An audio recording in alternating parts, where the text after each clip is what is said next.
awesome podcasting. Please skip on listening. Cause it's time for talking Tremor shit. Talking Tremor shit. Bop, bop, bop. What's up, internet people? It is time. It is Friday night, and I do have things I could do, but I always like doing this stuff on the weekend because it's a live video. I got TikTok live, I got YouTube live. I don't have any other, but I got those two lives, and we got Edwin is here. I was waiting for you, buddy. You were like my one dude out of everybody that I wanted to make sure that was in here. Anyway, this is Talking Tremors. If you don't know, I am your host, Levi Dylan Burzloff Lutt. Oh, and I got Box Charlie too. I got multiple Tremors experts in here. Oh, I love it. I gotta say, Charlie, I was just in your Tremors rambling thread, and yeah, I love you had some great thoughts on that. I had to say, and I wanted to definitely call this out. If you came on, I was waiting for you. Where I do like Earl Bassett in Tremors 2 is one of my favorite characters of all time, to the point where Earl Bassett is like my favorite Tremors character. Everybody loves Burt Gummer as a character. But there's this great thing that happens in Tremors 2 where, remember the 80s and 90s is here too. Booyah! Love you too, man. Smash those likes and subscribe buttons. Boom, boom, boom.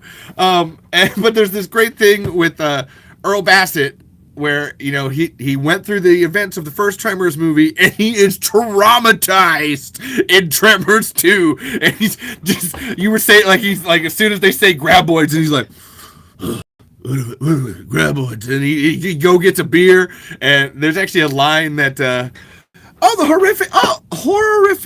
Oh, hello. I think you were the Scottish guys I was checking your stuff out too. Awesome. Thank you all for popping in.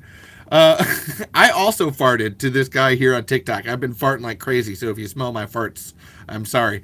But Tremors 2, I actually love Earl Bassett in it, because it's so realistic how you can tell he survived an encounter with Graboids in the first movie, and he is off his rocker. This is too much. There's a line that me and my wife say to each other all the time, where it's a whole new ball game. It's a whole new goddamn ball game. And we just use that any chance we get when living your life and things go crazier than you expected them to. Whole new ball game. And just on Charlie's point, he's so terrified of Graboids, and he's terrified when there's a new thing. There's a great thing you can notice in the movie where Earl is terrified the whole for the first half of it, but then Grady is just Grady is just living his best life, but then the minute that a new thing happens, the dynamic switches, and Earl almost it's not that his PTSD goes out the window. He's just oh man, okay, I know what to do here, and I'm the fact that I'm now out of my element means I'm more in my element, so I know what I'm doing here. And him and Grady switch the roles of who's more scared, and then Grady becomes this scared little chihuahua for the rest of the movie. Well, it's not okay. So remember the 80s and it wouldn't be that now I'm trying to think of a fun way. Broke into the wrong goddamn oil refinery, didn't you bastards? Because it's Earl. Earl's doing it. It's funny because it's a flip on it. And but yeah, Earl's PTSD in the second movie is one of my favorite things of all time. And they do work on it in Burt in the TV show. That's why I love the TV show so much. But that's neither here nor there. I just had to talk about it because that's so cool. It's everybody's favorite line. Broken to the wrong goddamn rec room is everyone's favorite line. It's not my favorite line, but that's fine. Everybody gets to have what they love. That's totally, I'm not here to. I'm not that. I got called the joyful despot, the Tremors fandom, when I was doing this podcast for somebody else this week, and I was like, I like that. I'll take that because it's not. I'm not here to dictate your love of things. I'll give you a new lens to think about it through, but you know what, do what you want, because that's the whole to get to where I'm going here is that a year. It's going to be 2 years in January that I started this show, and the second episode of my show is me fucking hammering and just shitting on Tremors 7. And then I went to Tremors Fest this year and I met Don Michael Paul, and I was like, oh my God. Okay, look, man, I'm a dick. And you know what? You're a great guy. And it's not that like you being a great guy changed my opinion. You know what? Maybe you did what you could with what you got, kind of a thing. And like, let me reevaluate the lens. Someone asked where did I get this shirt? This is from Fright Rags. And this was just like, they had done a release of this in like 2015. And they just a couple months ago just did another re-release of this Tremor shirt. I'll stand up a little bit so everybody can see it. But and that's actually my whole like what I'm gonna get into about like this episode is called "There's Nothing Scarier Than Tremors Fans," because we do all the hard work, all of it. And this shirt was made by Tremors fans. This isn't a universal released shirt. Nobody told them they could do this. And Fright Rags was just like, we want a Tremor shirt, so we made a Tremor shirt. It's pretty kick-ass, I gotta say. This is pretty cool. And I've been trying to work on, like, wearing new Tremor shirts all the time. I gotta buy... Actually, on that point, there's a really cool one I just saw on Twitter where this girl, she had a Graboid coming out, and then there was some rocks, and it said, nice residual boulders. And she didn't know. She was asking like for the opinion of like, should it be like she had 3 boulders on the shirt, but she's like, should it be 3 boulders or should it be 2 boulders? And it was like, oh, like I totally see that. Like, I mean, obviously 2 boulders is boobs, but like the 3 boulders, it's still kind of funny because it's like, oh, the joke is that you're expecting boobs, but then there's actual boulders, residual boulders on there. Oh my God! I'm sorry, you two people. Holy shit! Like, oh wow. Sorry, horrific podcast and Edwin and Charlie. YouTube is really bad about showing me the comments or whatever. But I'll go through right now. Edwin saying, I love how Earl always talks like he just woke up from a nap and has to act now. And then Charlie, whole new goddamn ball game. Unironically, Grady is my sweet, sweet baby boy. Earl going into survivor mode. Grady is so amazing. And her horrific podcast, I totally get like Grady being a difficult character to warm to. But I think that's his charm, is that's him, being like, he's our audience surrogate character. So him being annoying kind of like plays into that. And then Edwin Bank, I love how Grady made the can chains in 2, and he shows it to Fred and the naked picture lady, like they're his parents. Oh my God, they totally are. There was one podcast that like made this like made a comment that it looked like maybe Grady was like drunk. Like some of those cans were like beer cans. And I've looked at it. They don't look like beer cans. They look like soup cans or whatever. But just the idea that like Grady got wasted. And he's like, guys, dude, oh my God. Like, what? I made this thing. I'm trying to find, like, it makes little noises. Drag it behind the truck. And I love the way he does the thing where he sits down and he proceeds to like to start explaining Graboids. You see, Graboids, they help by... You know what? I'm just going to go hook that up back to the back of the truck. Like, the way he reads the room on that. Like, he's so clueless at first, and then he manages to pick it up. And yeah, I'm pretty sure it is soup cans on Edwin's point. And yeah, thanks for horrific podcast. I think they left too, so if you end up watching this again, I think it's Colin or Chris who is... probably on there. Thanks for watching and checking it out. They were witnessing, and yeah, it's soup cans. It's not beer cans, although that would be hilarious. But to go into that, Grady is a fan. Grady, like that's what, like to be a Tremors fan is to look into the eyes. And someone over on TikTok, Tremors terrified me and got me into monsters as a kid. There's this whole thing where like, if you really love Tremors and you're into it, like there's like, it is scary and you're supposed to be scared by it, but you still like look at that scariness and you keep going. We were talking on the Double Threat pod when I was doing that this week, where there's this great thing that Brett was talking about in the first one. There's this great thing that happens where like, they're so excited. Like the townspeople are so excited when something goes right in that movie. Like when they kill a monster, they're like, "Ah, yeah! Oh my God, it's awesome!" Like they don't hold back on that. And I was like, yeah, that's actually a thing that you can see plays forward in all the other movies, where it's like if you're facing a giant monster, when you kill it and you win, you're like, I fucking did it! I did it! That was, oh, there's blood and guts raining on me. This is awesome. Woo-hoo-hoo, I'm not dead. That's why I get why broke into the wrong goddamn rec room, didn't you, you bastard? It's like people's favorite line because it's a distillation of that idea. Like Bert and Heather, the joke there and the filmic timing of that is that you think that they're gonna die and they don't, and they don't run out of ammo that time, and they just blast that thing to Kingdom Come, and they win, and it's awesome. And in that, like, there's the adrenaline and the everything is rushing to your head. You're just like, yeah, I fucking killed you. And Edwin just said, I need to make a Graboid costume for my dog, but both of them would immediately reject it. Who cares? Just do it anyway. Because they're gonna. I mean, I think you can just make a sleeping bag. Like, that's one. If you need to make a Graboid costume, take a sleeping bag that you don't need anymore and just go like, oh, I'm just gonna put some spikes on it. And drink your water. That's another, I got a giant thing of water. This is not vodka or Hawaiian punch.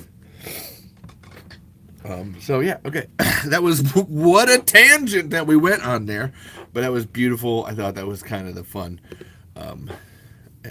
Charlie said I would make a Graboid costume, have my friends wheel me around in a wagon. And somebody just asked me, have I made a Graboid costume or Graboid outdoor decor? Man, I am so cool. I have everything I need to do it. And there's so many great Halloween decorations. Like, everybody shares that one fucking goddamn post, and they don't even share it from the original post. I managed to find the original post from 3 years ago. It's actually located in Humboldt, Tennessee. When I say there's a Graboid Halloween decoration and it's a guy on a pole, I assume you know the image I'm talking about. And it's in Humboldt, Tennessee. I have the address for it and everything. And I doubt it's there, but it's like this guy, his name was Rick Warren that like made it. Someone's getting a Silence of the Lambs vibe. I hope not. Like, that's fine. It puts the Graboid on the skin, or else it gets the Shrieker again. You like them French fried potatoes? That was 2 different movies in one. Boom. But yeah, I need to make one. Really, I want to make a Shrieker one because I think that's more multi-purposeful for all year, and I need to make a Shrieker for my movie that I'm making. So yeah. Woo! We just went through the whole thing. I just realized that I'm getting a Silence of the Lambs vibe because of all this back here. This is actually my friends all like writing on the ceiling, and the caution tape's just a funny thing because it's like, oh, these are dangerous ideas up here. Don't let them get to you. It's metaphor. It's called art, people. What's wrong with you? Understand that. But I get why people are like, what is going on? Yeah, hold on. I got like 4 different freaking things going on here. I gotta check them all. So I'm spinning my plates. Yeah, so okay, blah, blah, blah, blah. All that through there. Well, again, welcome to Talking Tremors. Smash that like and subscribe button. I've been watching the We Have Issues podcast, and Anthony and Stevie are always saying that. And just smash that like and subscribe button. And yeah, Zod L. McSpartan. Are you Zod Hamilton? I think that's... I recognize that name from Facebook. I'm just guessing. But yeah, Jareth Rock. There's a guy on Facebook who he spent like $7,000 to make 2 animatronic Shriekers. I don't even think he made them. I think he like commissioned someone to make them. I've been trying to figure out the whole story on that. It's coming. The pieces are coming out more and more, or whatever. That guy spent $7,000 to make Shriekers that like have physical movements and open up and like It is so cool. They're like, they are. I don't mean to. I mean, this is. We're on episode 40 something or another of Talking Tremors podcast. I'm allowed to make claims like this. I think he spent more money on those shriekers than they actually spent on shriekers in Tremors 2 or in Tremors the series, or hell, even in Tremors Shrieker Island, which I'm now just realizing was never an actual shrieker at any point in time. Oh, William Cody! Oh, bro, I know you, dude! Ah! Oh my god, dude! Ah, I love you, man! No! Oh, yeah, yeah! No, this is serious. I'm not, like, faking this. This is great. William Cody, man! Of course I know you! My thing, we're still working on making a Tremors Fest for next year or whatever. I'm not sure if it'll happen yet. I think you were asking about that, because like, shut up, Edwin. Your ears will be fine. I was excited. I'm not sure if it we were really going full steam ahead on it, and then the writers actor strike thing happened. So it's kind of like one of those things where nobody wants to like pull the gun on it quite yet until we know things for certain. As one of the, and I helped organize that too, Cody. Like everybody likes to think that Glenn did all the fucking work. He did not, and it makes me very upset that he got, not even that he got all the credit for it. He almost made it worse in the background, and I just get so angry at like what he. Yes, yeah, because you were trying to get your leave days off. I knew that. And I try to be nice and kind to Glenn, but he does some bad things for the Tremors fandom in general. That like just it, and everybody looks to him because of his name, like because he's got the Matic name, and it's just like that's about it, or whatever. There's a whole bunch of other people here behind the scenes trying to do stuff and get it done. But like I said, I try to be kind to him, and in terms of that. I look more to Matt Wilson. If I'm going to look at a person when it comes to they have the last name and they're associated with Tremors, Matt Wilson gets my seal of approval because he was actually in 2 Tremors movies, and he's actually more connected with his dad than Brent is connected with Glenn. So, and yeah, honestly, just as a point of fact, William, Michael took the lead. Like Michael was a huge leading factor in a lot of that. I helped get I helped get Leela there and Gladys there and Robert Jane there. And I let Steve know. But yeah, we'll maybe get into that later. Like I said, I don't try to harsh on Glenn's thing, cause that's not, he's got his over there. But like I said, I'm here to help the Tremor Saga people out. That's my jam. And Ponyboy, just stopping by to say you matter and you're awesome. Don't forget that. Have a great night. You have a great night too. Same thing to all you guys. You're awesome and you matter. And okay, so I have a list. I like my notes. I always have notes, folks. And I mean, these are notes for other. Oh, that's a blank page. Other episodes of the show. So there's tons of notes. I think this is the notes for when I interviewed Zoran. Oh, it is. Yep. So there's always notes. Always notes. I have a list of things that we'll go through here. Thanks. I love my hair too. Boom. Matt's in Tremors 4. Matt it's either the Walter brother. It's the Walter brothers, Brick and Stoney. I have to say it in Juan Padilla's voice. That's I think it's Brick because he's the one that goes looking for Saga. Don't go shooting blind out there, Brick. And Matt's in that, and Matt's a big help behind the scenes and great guy. He was actually the first signature in my Seeking Perfection book. I went to a reading of Brent and Steve's newest movie, Blank Slate, that Matt had put together in Chicago, and he ended up being my first signature, and I think I'm the only one that has Matt's signature out of everybody. So it's of course you're gonna have to rewatch the movies. That's how that works, William. But I'm gonna get into it. Okay, so my first thing here is that last week I was talking about this person who was being a total jackass in the Tremors fandom, where there was a person who's a part of the podcasting to perfection crew who just like went off on me and this is where after my last episode they started going off on people in the there's like 3 Tremors groups. My wife gets on me for rewatching them too much too, William. Like, it's okay, we're in this together. But this other person started fucking shitting on people in the Tremors franchise group, which is run by Clark Anderson Kearns. And I always hate, like, just the, like, you don't understand Burt Gummer and you're stupid and you're being made fun of, which I do say, but I'm always like, hey, like, Michael Gross himself would even be like, hey, let's be nice to those people. They don't know. Let's try to, like, get better about that. And Charlie snuck the 7 DVD pack down from his room. Good job, buddy.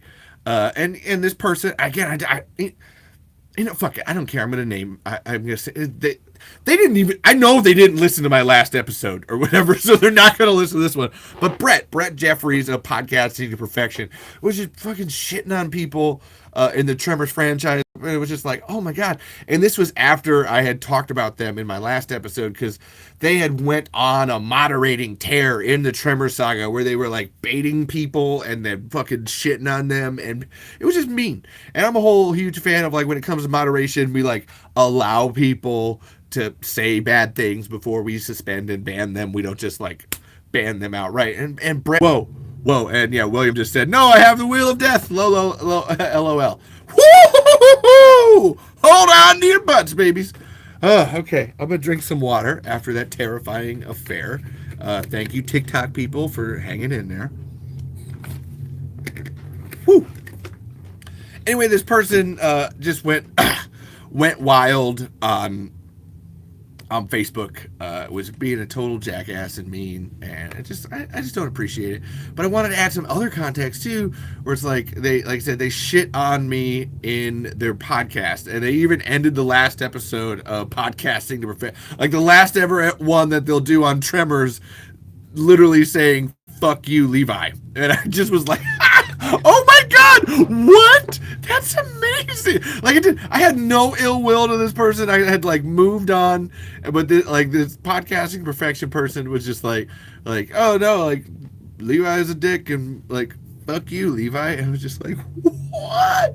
And extra context to that I had to add was that, like, they have never listened to a single episode of this show, never watched a single episode of this show. I had tried to get them on the show, got them on for a little bit. We had technical difficulties.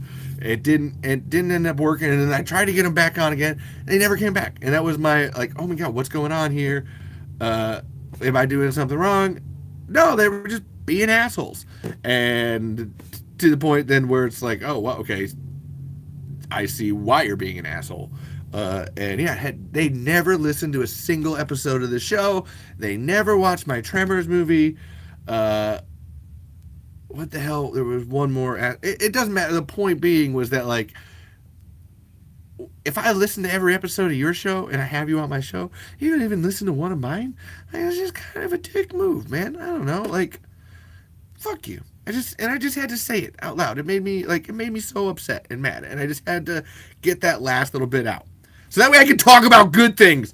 Okay, so, cool. Good things here on the horizon. All right, so, like, I got some friends of mine. I know this technically doesn't have anything to do with Tremors, but I want to talk about them because they're so cool. So I'm going to be having Anthony LaFusi of the We Have Issues podcast onto this show in a couple of weeks or so. He's actually watching the Tremors movies right now and the TV show because we've been having this, like, tete-a-tete behind the scenes where he wants to, like, remake Tremors and, like, ignore all the other sequel. Like, that's his one of the properties that, like, if he could get his hands on, that's what, like, his number one. His first one is Lost Boys. They talk about Lost Boys in the show.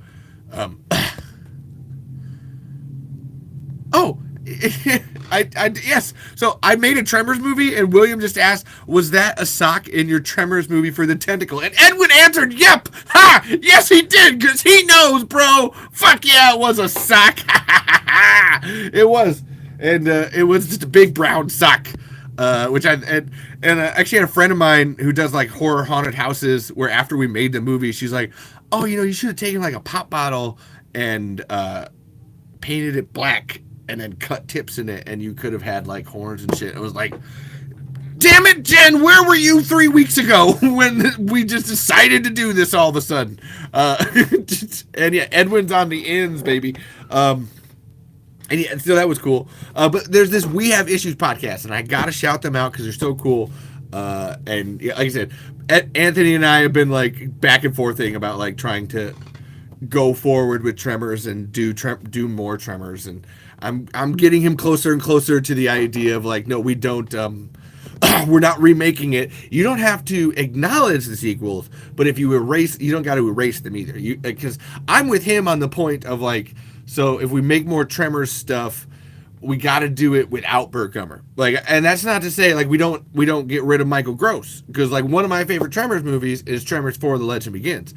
I love Michael Gross doing anything, and small Burt Gummer cameos. I actually pitched this idea to Michael Gross a couple months ago after Tremors Fest, and we were talking on DM, and I had sent him the picture, the video of the face app thing where it turned his Hiram character into a woman, because that was the original pitch. Was he wanted to do Tremors 4 in drag, and like really tasteful drag, as he says, or whatever. And so I sent it to him, and he was laughing like, "Oh my god, that looks amazing." Star Graboids, alternate universe, I'm into that. And I was like, "Hey, but you know what, man? Like, what if we do Tremors in medieval times?" And you get to play Bert's great grandmother, like 1700s, 1600s in a medieval castle, Army of Darkness style, and you get to be his great grandmother. He was like, actually, that's not bad. And I was like, all right, we're in. But Anthony and I have been talking. No, we have to take it somewhere else. We have to do something different with it, and I agree where it's like to see new people deal with the threat of graboids without having any context for it is really cool. Like that's the idea you want to go for, is the same old threat, new people dealing with it, so you see how the ideas evolve when you're actually like how different people react to a situation. Way cooler than like, let's just remake it and let's have Chris Hemsworth as Val, and I want to say John Bernthal as Earl, but we all know that John Bernthal is Earl's son. Like that's like boom, that's done. Somebody just asked me, when did I decide that I was trans? You don't decide that, you just realize that when you're like a child. It's a thing that happens, man.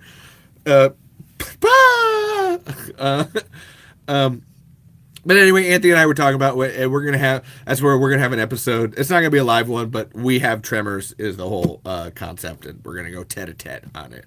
But I just gotta call out, because so he has this show called We Have Issues, and it's fucking awesome, because what they do on every episode, they're like trying to make comic books. Him and his friend Stevie Tot, Steven Wildcard, and Anthony Star Puncher. Making comics and stuff, and it's honestly awesome. And yeah, 5 to 7 weren't the best. I like the African Graboid, but wasn't a fan of the Ass Blaster. Nobody likes the Ass Blaster because it looks like a flying vagina, and that's nothing against flying vaginas, but they just don't. This is a movie's about underground penis worms. Get it right, folks. Come on, get your genital monsters in the right area. There's Anthony! See, I can't. Were you here the whole time waiting for me to talk about you? Oh, wow. Okay. And I gotta say, William, I love the idea. No. I know you weren't. I was just more like, I'm literally holding your fucking comics while you decided to say something. That's hilarious. But I love a city setting. I think, one of my ideas that I've worked on personally that I would love to go further with is Shriekers in the City. I have one where these like it's not gangsters, but I imagine it's two like stoner dudes like sitting on a porch in Vegas. It because I think if you do that, you gotta do it in Vegas. Viva la Graboid. You have to have shriekers in a desert city, and Vegas works. We've already kind of gone to Vegas or whatever. And yeah, I'm gonna just do this, Anthony, just to like really rub you raw. Just hold these here, and and I think it's these guys. I call them Big Z and Torn, and they're just two dudes who are like basically smoking weed on a porch, like Jay and Silent Bob style or whatever. And they do the Val and Earl thing where like you can tell that there's like something going on or whatever, but there's like these slight allusions to it, and they end up working with like some cops, like that had like arrested them earlier that week or whatever. No, well, Anthony, I want to work on a comic with Anthony. Like that's my like I'm already working on a comic with the TikTok Graboid. But like, man, I want Tremors comics. There's a grand total of one Tremors comic currently, and it's basically porn. And I don't mean Pangea Starseeds, Ben Swords, Val and Earl porn comic, which is pretty cool. There's this fucking this fucking Tremors porn comic with I'm pretty sure it's because it's Rosalita from the TV show and then the Vivica A. Fox character from the TV show,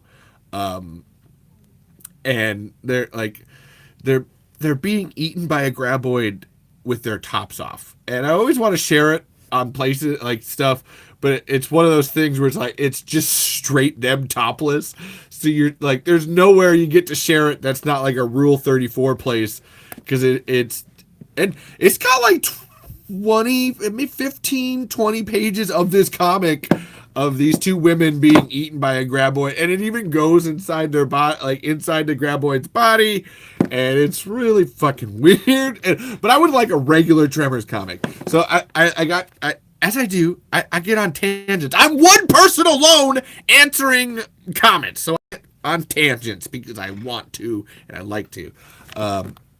But I would kill to make a comic with Anthony about this. And I have to say, so this is what's really cool about the We Have Issues podcast. Please go and listen to it. I am literally up to episode 75 after 3 months, and just straight listening to it whenever I have time. I do a lot of contractor work. I do a lot of lawn work. I'm by myself a lot, and I just fucking listen to it. And I'm actually really sad at myself because I've been sharing this show and sharing these comics into Kickstarters, and I never participated for like the last 3 years, and I hate myself.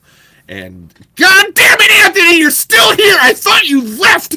Fuck. It was like I will do the thing that you do on your show right now, and because I've been sharing it for like the last 3 years, and there's been Kickstarters and all this stuff, and it's just and I can't tell you why I never like fully jumped in. I have listened to episodes off and on. Like I think I've listened to like 5 episodes just off and on through the years up till the point where I don't even know what made me want to like decide to just listen to it. And and I hate myself so much for it. And I know I'm a slacker because a real fan would be on episode 90 at least, but I have to have a life of some kind. And I have put other Tremors related things off to the side so I can listen to We Have Issues. I have other podcasts that I could listen to that I need to. And I actually forced myself to listen to one before we started this. And I'm sorry, Anthony and Stevie. And it's just so cool. I just gotta like. I see your comment, William, and I'll come back to it. But I just love. I love the We Have Issues guys because it's this whole thing of holding themselves accountable to make something creative, which I think is really cool. Like I said, it's just me in here. I have people on, I have guests on occasionally. I try to tell people so I can have you in the comments or whatever, but to hold my own self accountable and trying to make something is really hard. And I just relate to everything that they talk about so much. And I was even telling my wife, Caitlin, it was last night or the night before, just the idea, like, Anthony, I know if you're here, I'm gonna speak to you directly because this is the thing that I keep telling you that we both got to work on. You and me and Stevie and all of us creative people got to work on. Where like there's that thing that happens where like when your friends compliment you or people you know or your family compliments you, you're like, oh yeah, that's cool, thanks, great. I assume there's a transactional nature that's happening here or whatever. But when somebody that you don't know and a random fucking strangers compliment you, you're just like, oh, that means the world and it's awesome. And I'm like, man, I appreciate so much that you've been putting it into words for me to be like, that is stupid and I hate it. And let's not do that anymore. And that's where I love the TikTok aspect. So I can like, these guys are not strangers. We find the compliments here. You guys aren't strangers. And I'm finding the joy in your compliments here. And I just appreciate it. And no, William, I need to get those, Gapachan. He's talking about there's Japanese Tremors figures that they sold in the capsules or whatever. Gotta get those. I'm like, I don't know what style. I've been forcing myself.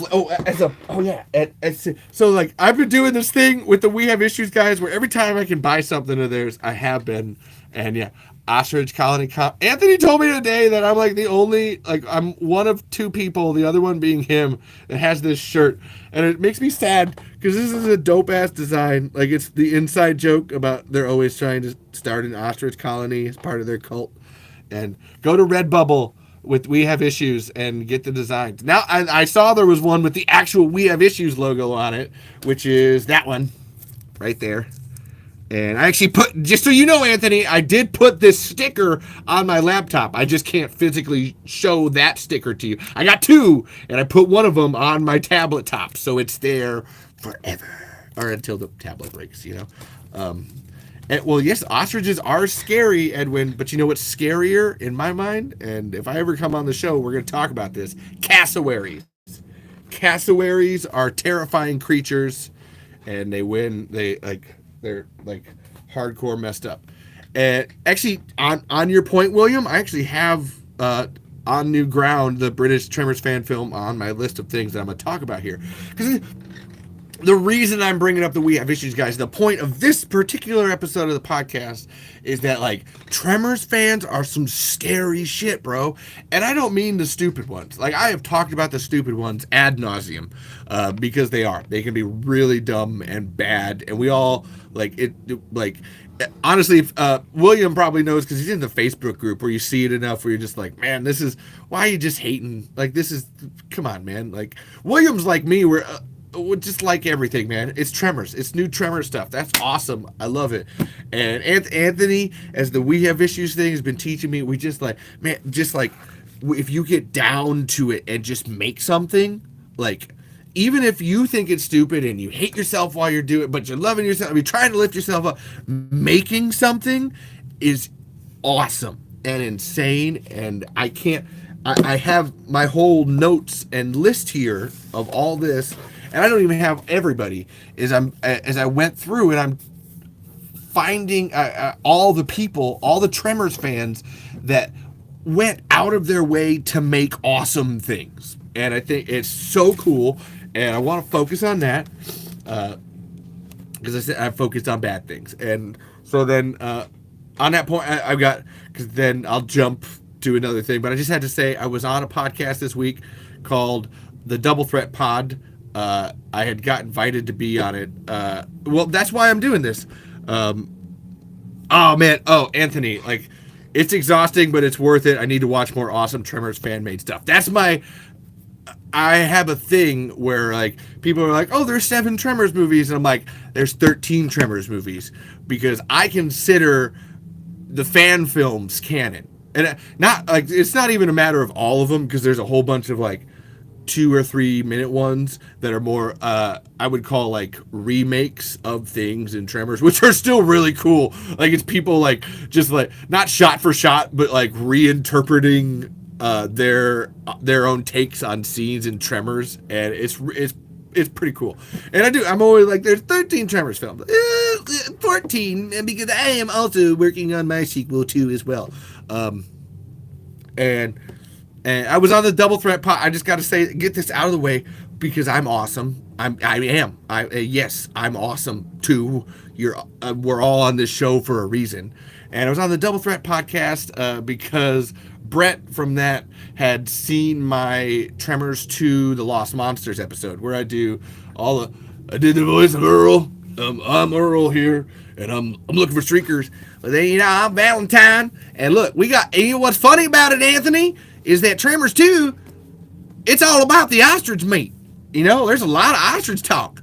I'm not even joking. There is a ridiculous amount of ostrich meat talk in the original Tremors 2 script. Like, it's a little bit of the actual movie where, like, obviously Earl at the beginning is roping the ostrich, but there's repeated ostrich farming talk in the original Tremors 2 script.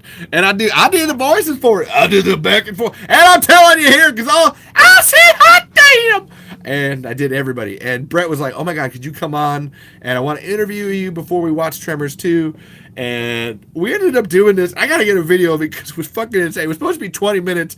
Ended up being 45 minutes.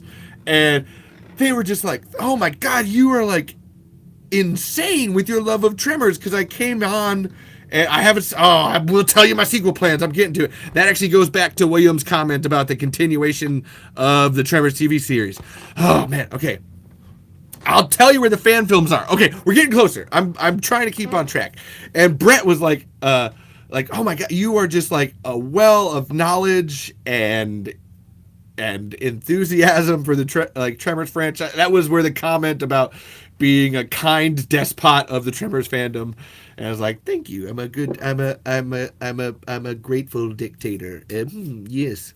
And what was funny was Brett was wearing sunglasses and a wig and a Supreme Court justice outfit. It was and so I put on my Burt Gummer mask and I had my mustache and my glasses, and they were just like fucking freaking out. Everybody was freaking out to the point where then and this is my new compliment that I'm just gonna run with, and I'm running with right now because I think it's so cool.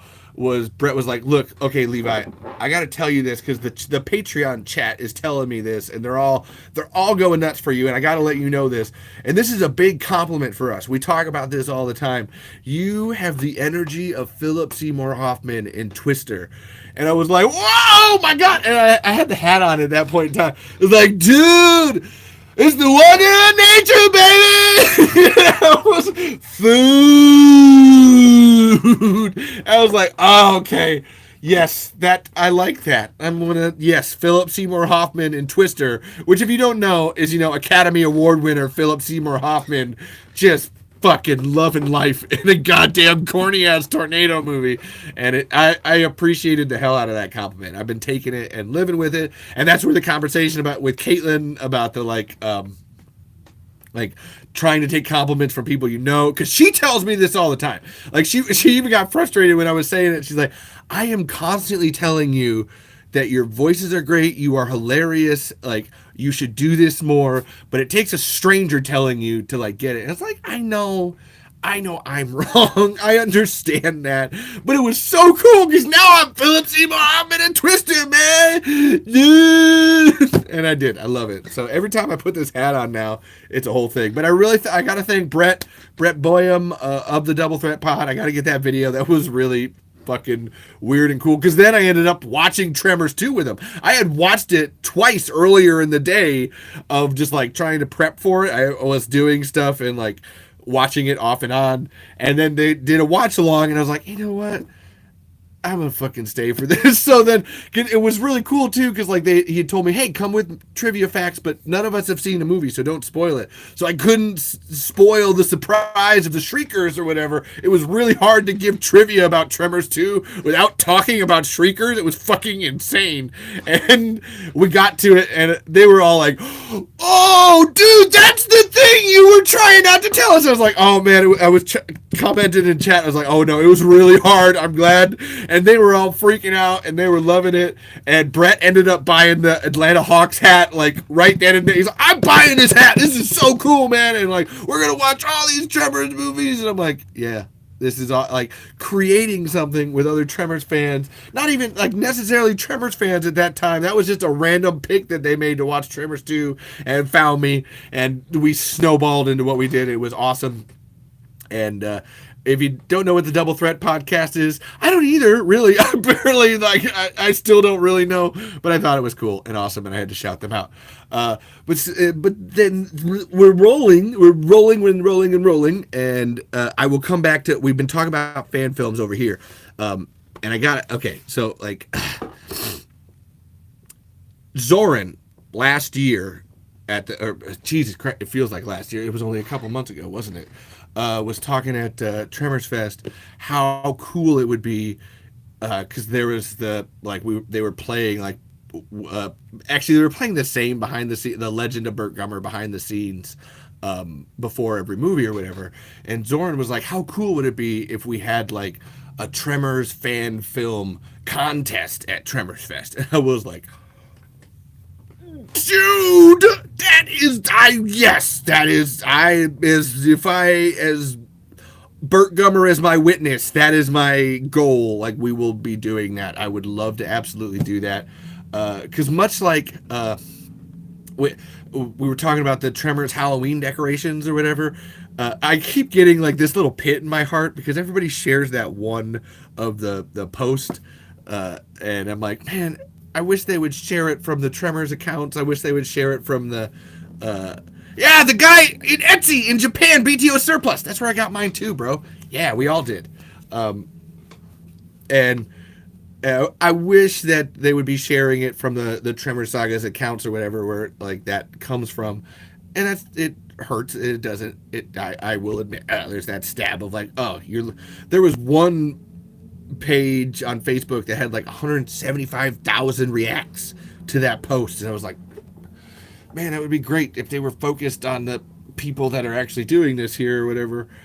But I was like, but you know what's cool is that like people will see that and they'll make their own, and there already is. There's like 20 different Tremors Halloween decorations all across everywhere. People see that and they go like, hey, we're gonna make this. Let's do this. Like, let's go crazy. And I think if we made Tremors fan films, if we made Tremors comics, like that would just make people make more because they say, hey, that person over there is doing it.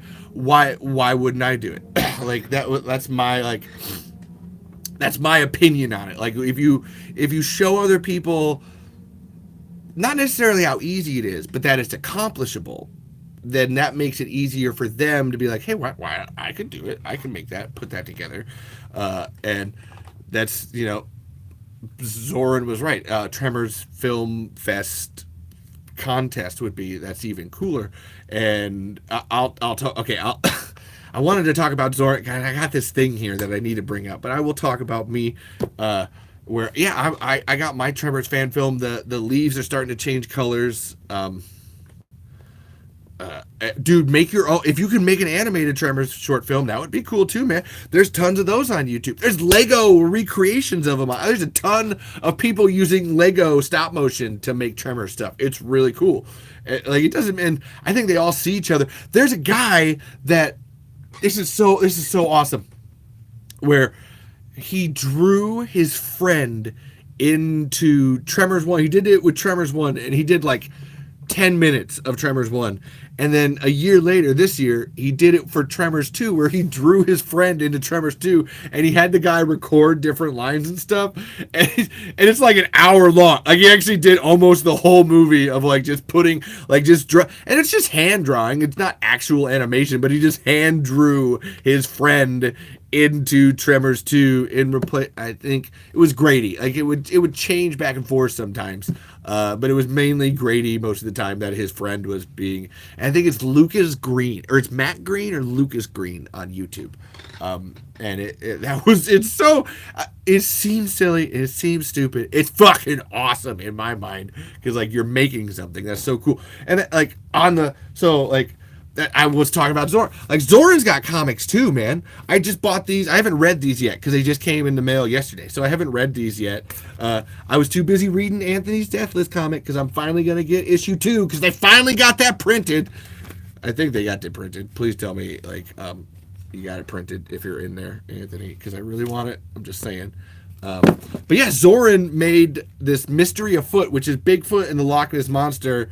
Oh, you did! Oh, cool! Oh, yes! Okay, then I gotta go to your website. Go to wehaveissuespodcast.com and go buy, like I said, I didn't say it before, but Play It Again and Deathless. I actually just finished reading Deathless today. Oh my god! The violence in this was amazing!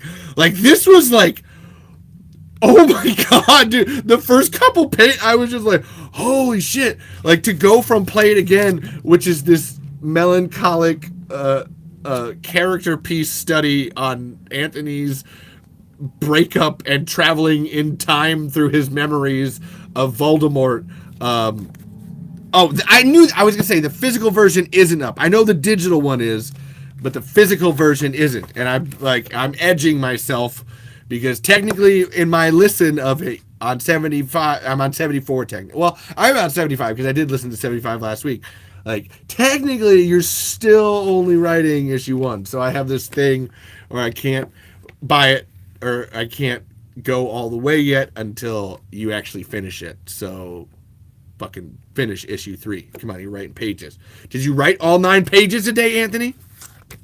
But I did, like, seriously, okay, William and you did, nice job, buddy. William and Edwin, I really highly recommend both of you guys go check out the We Have Issues podcast in the first place, and then go buy Play It Again as a, like, this is so, oh my god. I was just say cool, but it's like, this is pain incarnate. Like, Anthony took his pain of Voldemort. No. Don't be sad about the sorry. Like, your Anthony.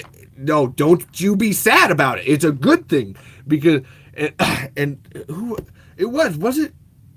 Yeah, because it was Dina and Daniel and Sean talking about it today. Were like going to that wheel in this, like, go and grinding at the soul stone of your pain and like putting it onto the page is so amazing. Like, I can't get enough of this. Like, Deathless is cool, and like I actually was really having a laugh at like the way Deathless was making the meat fingers move, and then all the Easter eggs and shit too. He actually was using the ostrich statue and swiping on Monster Match. I just couldn't get enough of that. I thought that was adorable. But then Play It Again, like, meat fingers. So in Deathless, there's this entity that like overtakes this guy, and he's got to figure out how to use his like meat body because he's usually in statues and stuff. But Play It Again is no, Anthony, you have not been talking about Tremors lately. All right, you talked about it yesterday and the day before. I'm talking about this because you inspire me, bro. And I mean, like, that's where I'm so mad at myself having not listened sooner.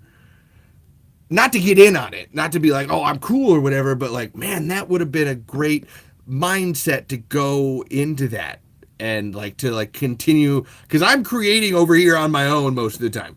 And just to like, okay, yeah, just keep doing it. Like, your podcast, it's not talking about Tremors. You're making me do these lives when I really don't want to, and I'm forcing myself and writing this shit down. And it's not you talking about Tremors. It's really not. It's you doing this, and I'll finish up here, and then we'll go back to talking about Tremors or whatever. But just this book, and to hear Stevie and Anthony go through this, and it took you up until episode 60-ish, I think, in my listening of it, for you to actually finish and get the prints in.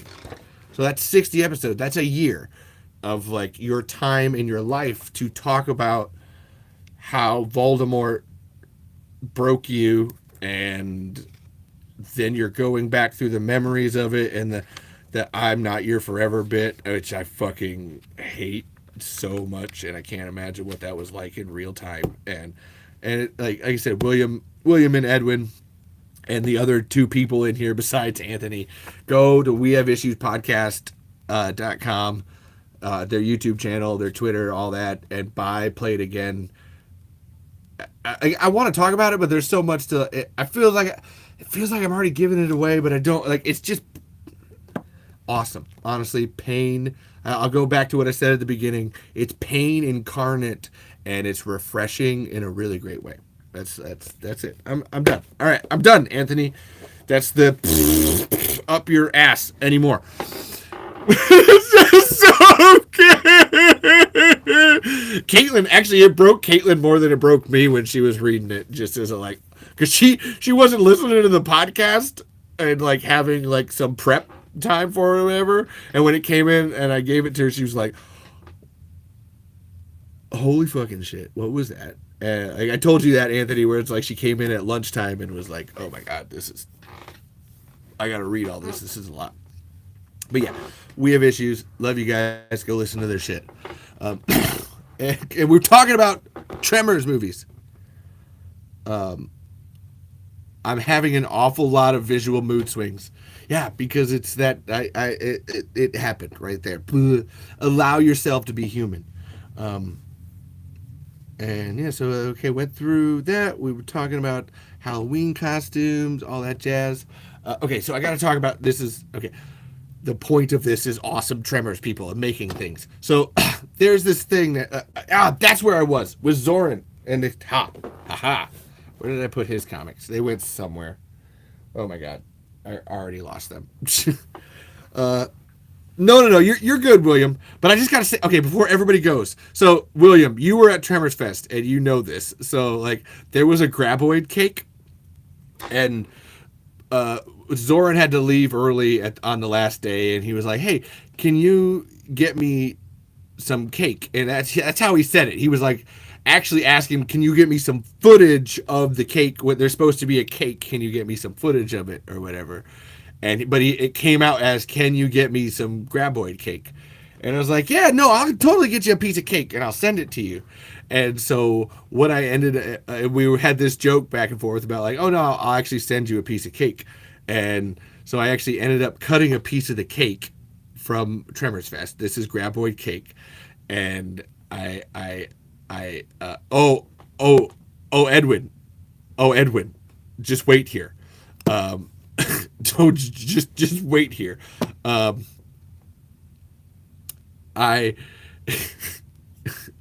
I put a shit ton of glue on this, and this is actually like, you can see it on TikTok. This is a tentacle, all right, or whatever. And then this part of the cake was the Graboid that had come off. It was spikes and everything. You can see it from the side and stuff. And I put a shit ton of glue on this because when I'd been saving the cake since April, and it was hard. Like, it was so fucking hard. And I kept, before Zoran's episode, when I interviewed him, I was like, "I'm going to send you some cake. I'm going to send you that fucking piece of cake," because I cut the tentacle off or whatever. And he ended up giving me his address to like send him the cake, because I was like, "No, look, it's hard. I'm gonna send you the cake." And so I did. I put a bunch of glue on it, and I did this, and I actually screwed it in so that way it's like it hangs on. I have the cardboard, and I'm gonna get a little white sign here that says Bixby on the cardboard, and then on this I'm gonna write third place, and it's gonna be his third place trophy for the costume contest. William will get that. If you get it, William, please say it's funny in the comments, please. I beg you. But I'm gonna mail this to him. I'm gonna mail him a trophy that's a piece of cake in the comics. How do I type Anthony Hopkins Silence of the Lamb? Like that? Is that what you're going for? But yeah, Zoran's going to get this piece of cake that says third place on it. I don't have resin.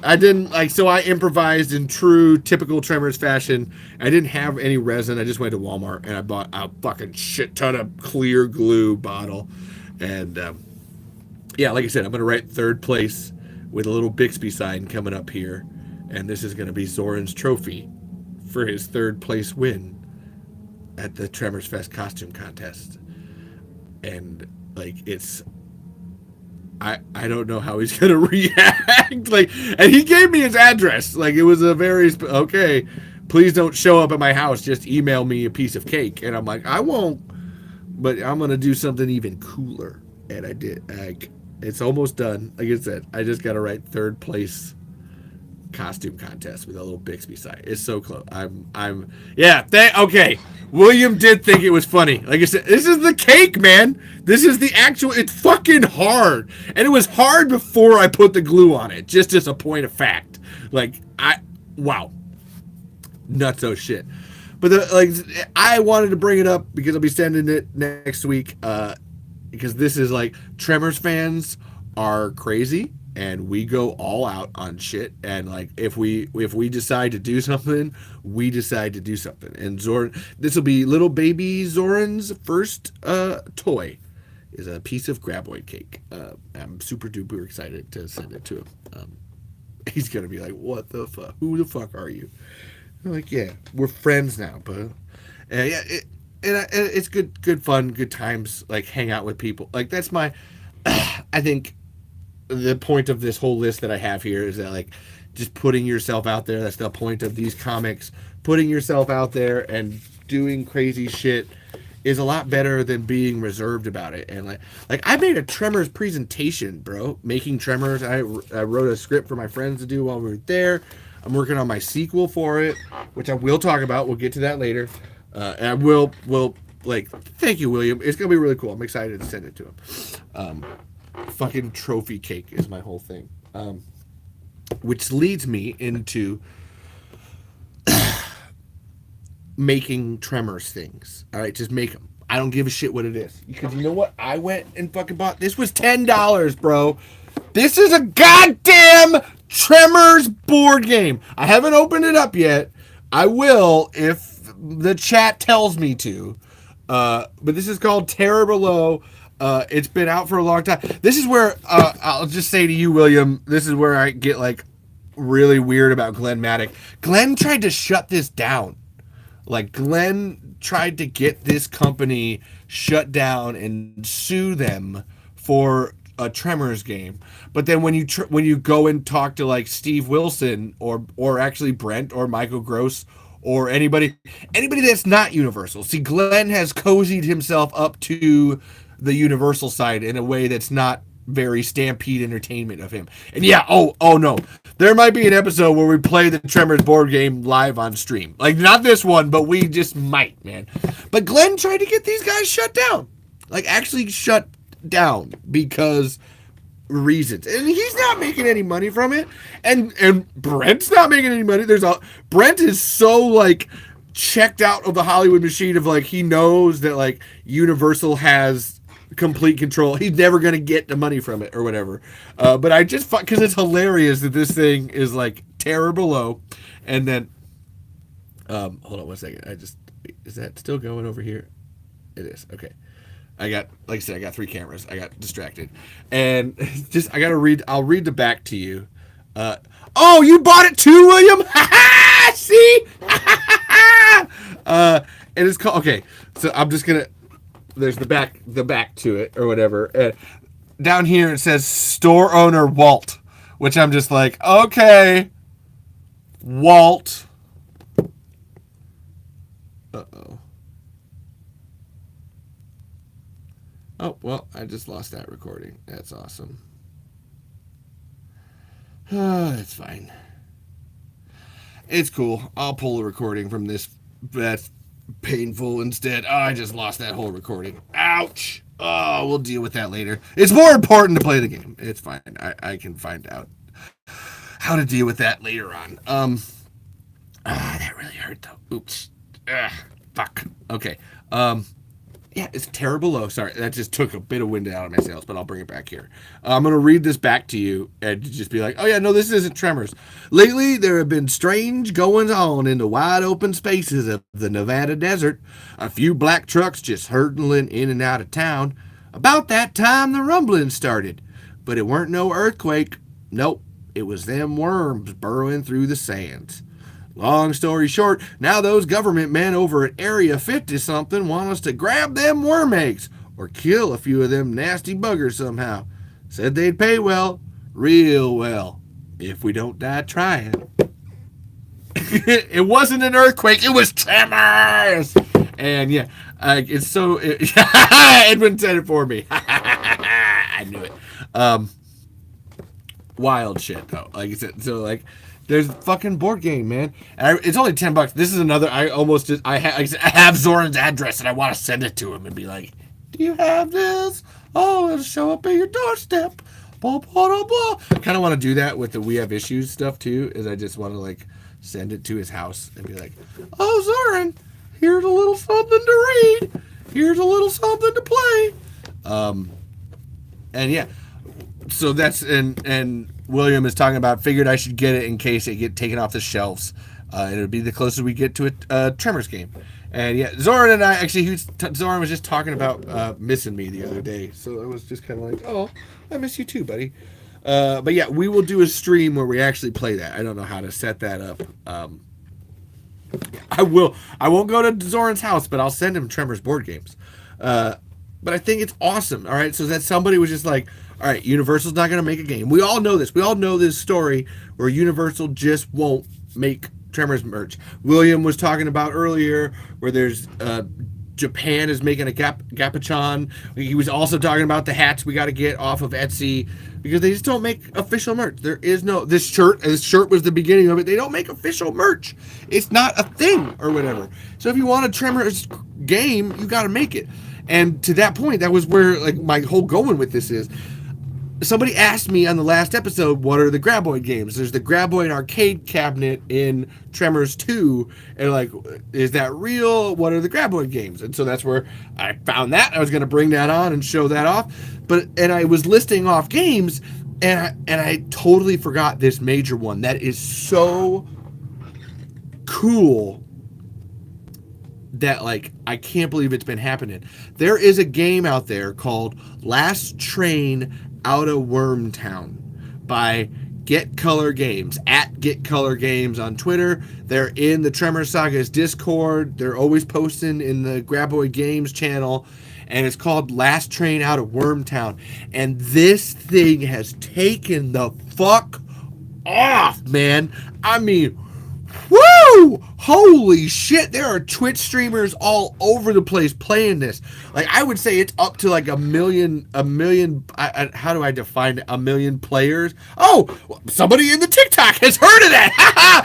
I didn't even think anybody was in the TikTok still. And yeah, Country Boy Chaston has heard of Last Train Out of Wormtown. And it's dude, this game is Tremors. It is Tremors in all but name. Because it's you're walking around this desert countryside, and if you make noise, they find you. And people get to play as the Graboid too, which is something people are always asking about, wanting to do. And like, oh, William, I said it earlier in the episode. This shirt comes from Fright Rags. They still might have some. I sent a link to Zach Wiley, the guy with all that Tremor stuff. And he managed to get a new one. Fright Rags still might have this. I'm not sure. Like, it was a very limited re-release run just like a couple months ago after they did it in 2015. But check it out. Fright Rags for this shirt. And so, but this guy fucking made a Tremors game and it has gone nuts. Like an actual like playable video game on your computer, laptops, maybe mobile. I don't know. The last game that I played is Diablo 4, and it's pretty good, honestly. I got it for my birthday, but that's like as far as oh yeah, and Edwin's just no. Look at the Steam page. Yeah. Tell Edwin if you have more information on it, please let me know in the comments. But I don't play video games like RuneScape and Diablo 4 has been the great, and Borderlands. I play Borderlands with my nephews, especially Chantrell. Chantrell loves Borderlands. Last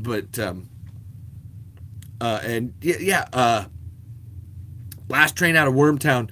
It is so amazing how wild and nuts this has gone. Like this game has gone. I don't know. William, I would just look up Last Train Outta, Outta, Wormtown. and you'll be able to find it. Oh, it's $5. Is that what? Oh no, it's $8. Thank you, Edwin. $8 on the Steam page. Like I said, there's a bunch of Twitch streamers been playing it. It's nuts that this thing has taken off like it has, and it's so cool because people want to play Tremors games to the point where then I got the Tremors board game here. I wanted to talk about Last Train Out of Wormtown, and when I was talking on the last episode, I was like, oh, there are these other Tremors games, like there's a whole bunch, and I named a few. I actually went and I wanted to find all the names for all of them. All right. Edwin, do you know how hard it is for me to stream just this? I cannot stream a video game at the same time. Anthony, we have issues. I want to see a game that is half man-eater, where you play as a Graboid and have to evolve, and the other half you have to survive. Why doesn't this exist? All right, so I'm going to name some of these off, Anthony. If you want to find these, there is the Tremors Saga Discord. If you go to the link tree, anywhere you see that link tree / the Tremors Saga, go there. There's the invite for the Tremors Saga Discord, and then there's a channel called Graboid Games where all of these are stored. Or if you look up the hashtag Graboid Games, you might be able to find it, but that's a really terrible way of collating information. But I'm going to name these off because there's a bunch, and these happened just this July. Was it July? Yeah, it was July, where they were making Tremors games for this game jam thing. This, like, you could win $50,000 if you made a game, and a bunch of people made Tremors games. All right, I'm going to list these off. This is nuts. There's Tremors Run. There's Underground Fear. There's Tremblaze. There's Arms, all capital. Stampede. Perfect Draw. Worm. The Contract.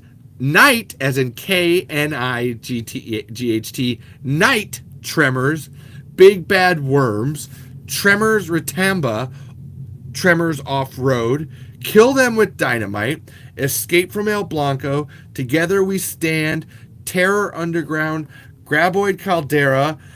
There's a Megacorp version of the game, and then there's a very special fan who's probably has no idea I'm talking about him right now, but there's this guy named LoJack who runs a Tremors 2 tournament like every Wednesday. I'm pretty sure he still does it, and they do. I think it's either a Call of Duty mod where they do Tremors 2, and on your like Man-Eater Half Alive slide.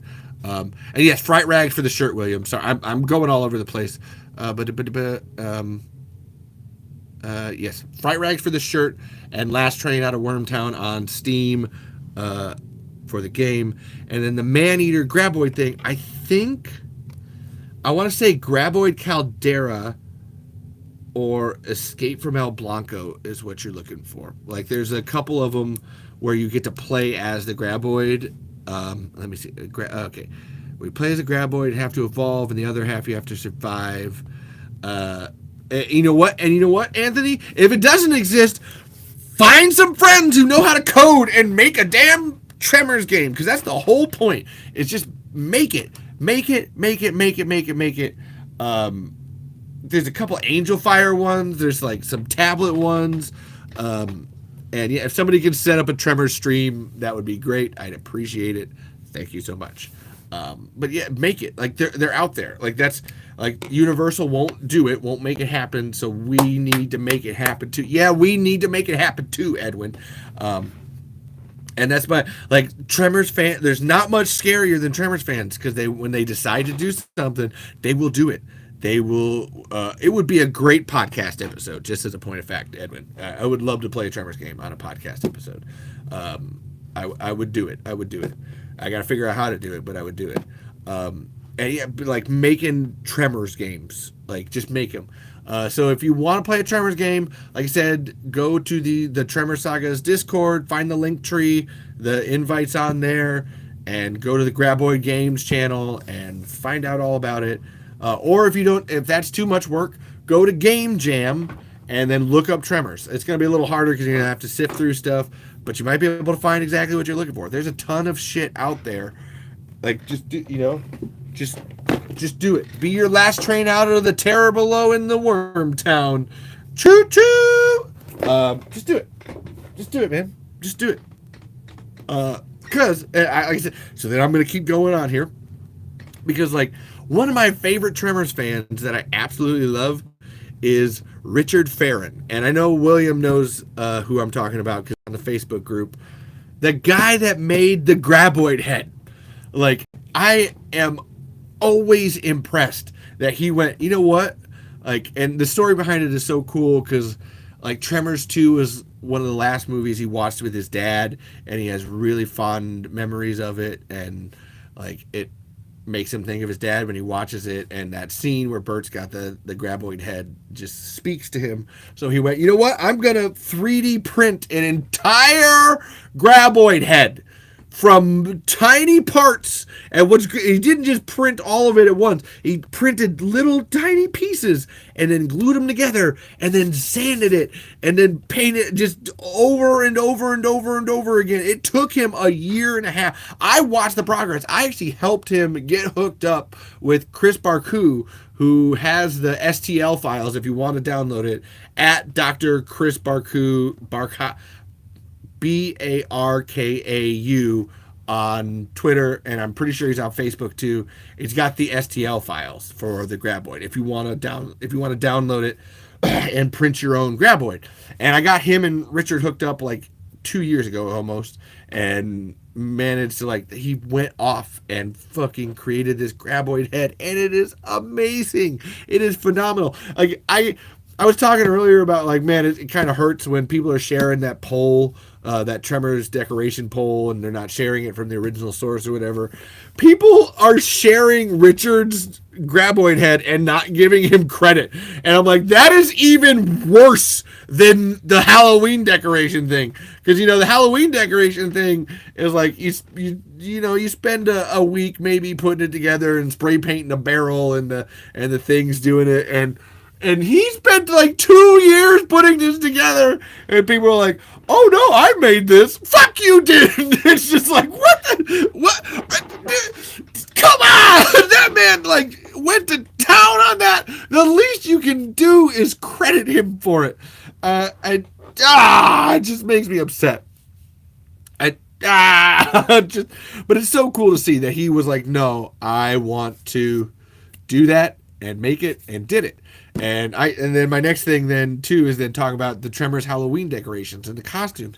And it's so cool to see people like, oh, I love that. I'm going to do that. And I know people are going to look at Richard Farron's head because people are like, how do you make that? How do you do that?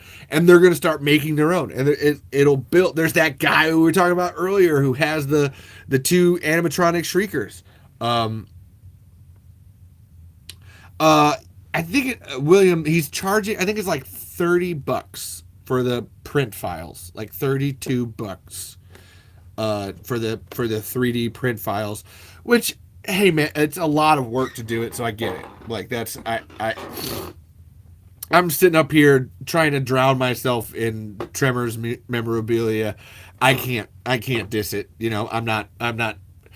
I fucking bought the Tremors Ultimate Collection, even though I own the TV show and the movie. Technically, I only own the movies up to 4, but I was like, you know what? Fine, I'll buy it for the other 3 movies. That's just son of a bitch. If you're getting sneeze blue balls, Edwin, look into a bright light. That's always what I do.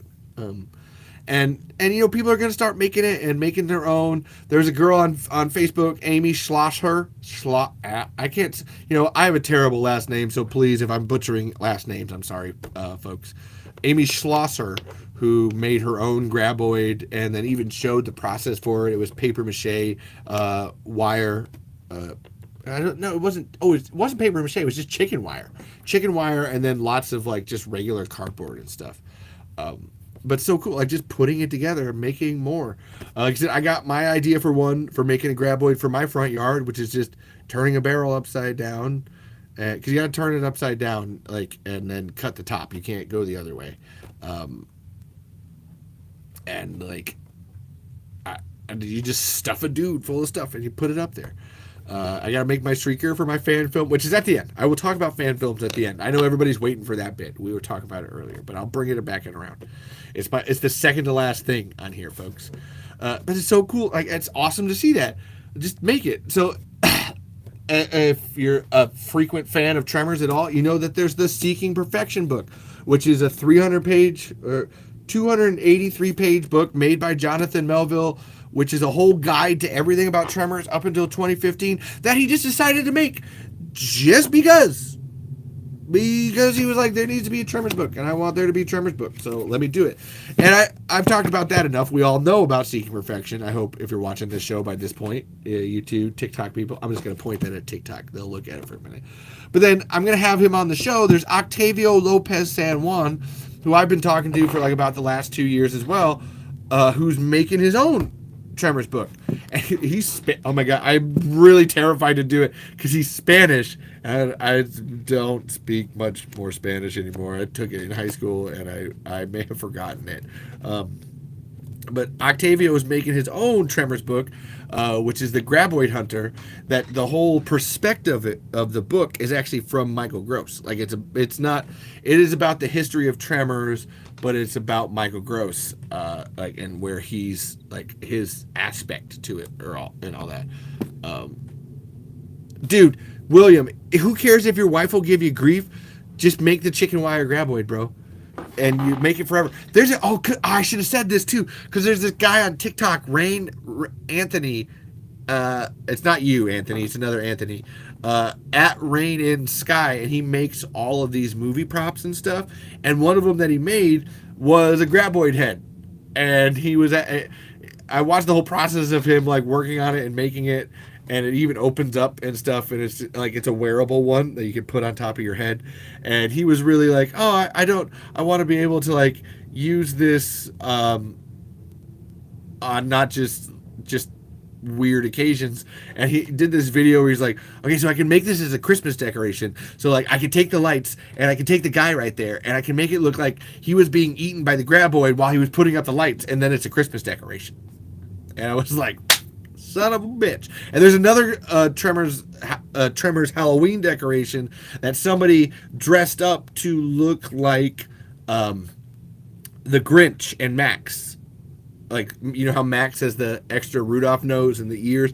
Like they had their Tremors Halloween decoration, and then they turned the guy on the pole into a Grinch, and it said reindeer crossing, and they made the Graboid Max, and just absolutely brilliant. You can do whatever you want with it. Like, the limits are your imagination. Imagination. That one's slipping. Oopsie. Whatever you want to do. Nobody cares. Just do it. So there's all the... And I was talking about freaking Octavio's book. And yeah, Octavio's writing this book called The Graboid Hunter from the perspective of Michael Gross and his, like, 30 years of being in Tremors and everything that he's doing. And it's in Spanish. I even asked him if an English print is going to come out, and he's like, not currently. And I'm like, I would almost buy just a regular Spanish version of that book and struggle to read it because I don't care. I want it now. I need it now. But Octavio is going to be on the show next week, actually. We're not going to have a live episode next week because I'm going to be interviewing Octavio. So I'm really excited for that. That's been a while coming.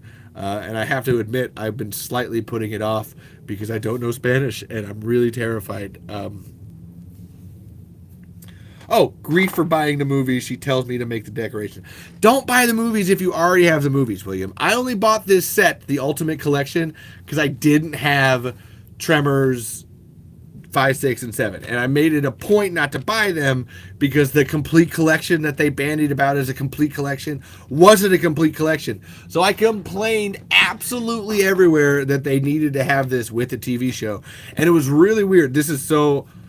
what the hell is happening in my life, where like 3 or 4 days before this was announced as coming out, I had this dream where Michael Gross was telling me like, oh yeah, no, we're going to be releasing that as a Tremors, the 7 movies and the TV show. And you know what, Levi, you got to like sell it. That's how you get more Tremors. You got to, if you want it, show business is 5% business and 95% shows. You got to go sell it. And it was in a dream, and I was like, oh, okay, Michael, did they really listen to me?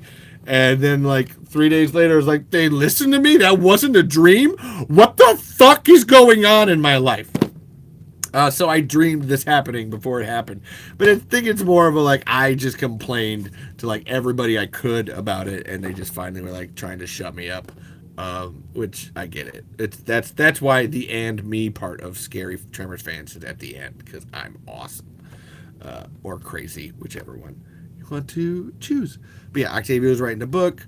And I will plug. I gotta plug John's book again, Seeking Perfection. Buy it. By Deathless. By Play It Again. By Low Carb Comedies books. By the books. Do I have any more? You gotta buy. Oh wait. You gotta buy Steve's books. You gotta buy. This is Steve Wilson's Puppets and People, and Frady Cats. You gotta buy it, and you gotta buy that, and then you gotta buy Tucker's Monster, and then you gotta buy Frady Cats 2, which is a sequel to Frady Cats. You gotta buy all these, and then buy them all, and then you gotta buy Brent Maddox's book too, The Films of Jacques Tati. Buy it. Oh, but then also Leela Lee, who's Jodie Chang in Tremors the series. She has this great comic series called Angry Little Girls, which is actually, this is odd. I'm being nuts about everything else here, but Angry Little Girls is great. Like it is like it's this Asian girl because Leela Lee's Asian or whatever, and it's from her perspective of like this little girl is always like telling her mom to fuck off. She has like legitimate feelings. It's her expressing herself as an Asian person and being like, oh, we're not allowed to express ourselves, but I'm going to in this book. And it's really funny because when you meet Leela, she seems very timid and kind and nice. But then you read this and she's dropping F-bombs and shit. You're like, oh, damn. Okay. Jodie Chang got like hardcore shit. And then, yes, pre-order the Tremors 2 Arrow limited version that is coming out next month, as William said. I actually just found out my Xbox One plays Blu-rays. So I'm going to get the Arrow regular Tremors 1, and then I'm going to get the Arrow Tremors 2, too. Buy, like I said, buy Angry Little Girls. Buy The Films of Jacques Tati. Buy Frady Cats 2 and Frady Cats 1. Buy Steve Wilson. If you really want to support Stampede, buy those. And then Tucker's Monster. Tucker's Monster is one of my favorites. I love that book. And then Puppets and People. This is actually a $400 book that I got for like $30. So... good luck!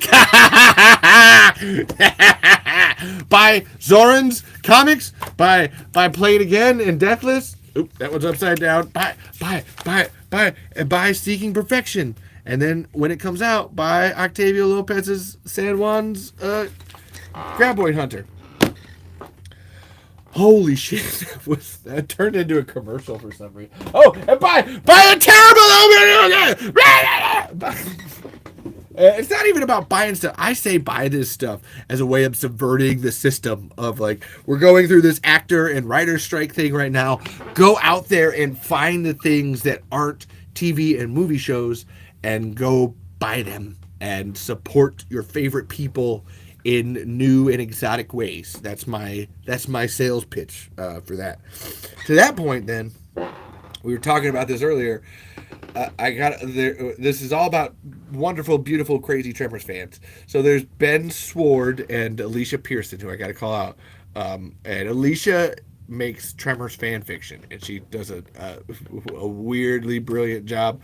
Where one of them I was reading was El Blanco used Mixmaster to turn itself into a human woman, and then made out with Kate, and I was like, okay, then that's right. I'm writing this down. Kate was writing a Shrieker one. She really loves Kate. Kate's her like favorite character or whatever. And there's a lot of stuff where like Kate and Rhonda and Heather are all getting together. As like I said, I may not have to be into it to appreciate the art aspect of it. And then Ben Sword, Pangea Starseed, is making Tremors porn comics. With Val and Earl. And I always laugh, and William will know this too, where it's like you see in the Facebook group, those people just get so upset.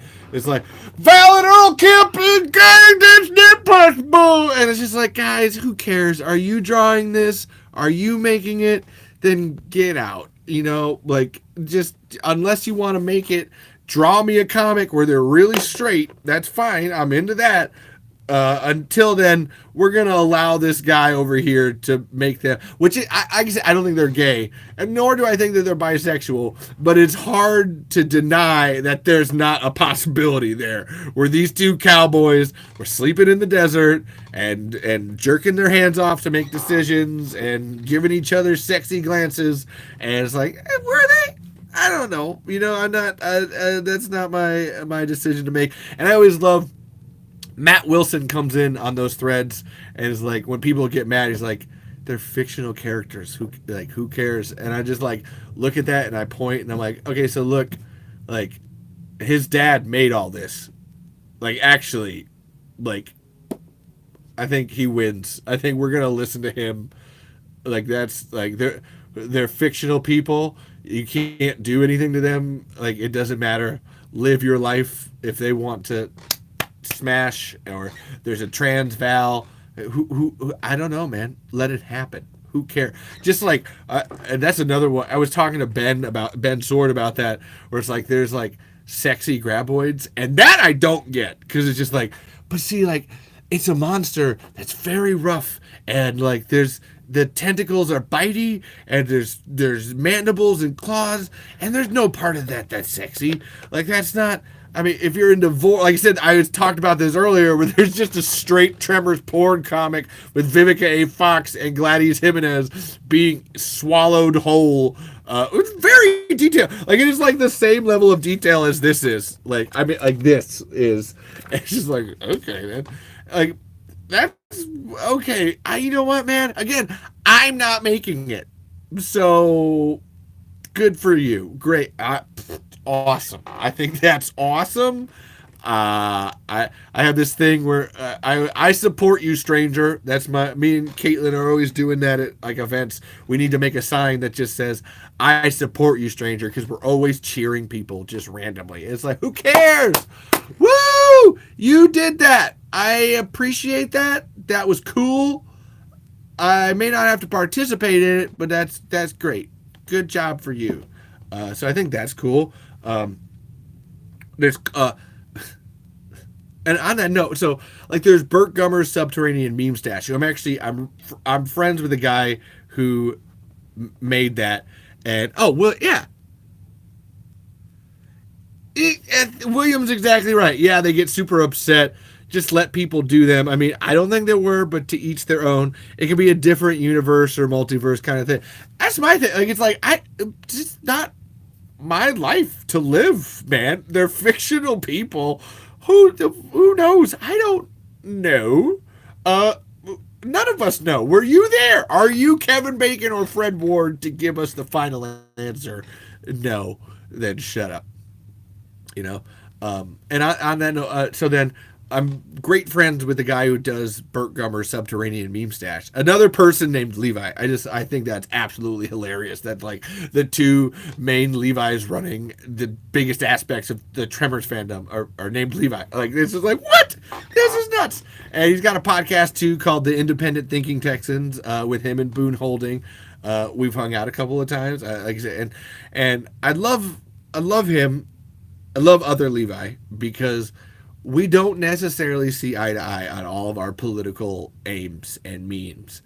But like, god damn if I don't respect the fuck out of him. Like there's there's never been a meme that he's made that I'm like, no, that's wrong. Like there's points made where you're just like, okay, let's rethink that. Like, and we've talked, like this is our discussion that we have where it's like, okay, clearly people took the idea of Burt Gummer in a direction that probably shouldn't have been taking it. And if you look at what Michael Gross has said, look at what Steve Wilson has said, look at everything that's there, you can actually figure out Burt Gummer's politics. I was actually talking, when I was on the Double Threat pod, and I was talking to the other guy, Brett, he was like, I feel like Burt Gummer would have been one of those guys to storm the Capitol on January 6th. And I was like, I get why you think that. I understand that's not entirely off base to believe that or whatever, but I've actually spoken to Michael Gross about it, and like his whole aspect is that Burt is apolitical, and like he just leave me the fuck alone. I'm all the way over here. I'm in the middle of Nevada for a reason. I don't want anything to do with any of it. He's not going to vote Trump. He's not going to vote Biden. He's not going to vote anybody. That's not. And actually, me and the other Levi, like probably the only person he'd ever vote for is like Ralph Nader or Ron Paul. Like he's a definite like independent person if he votes at all. Like if he votes at all.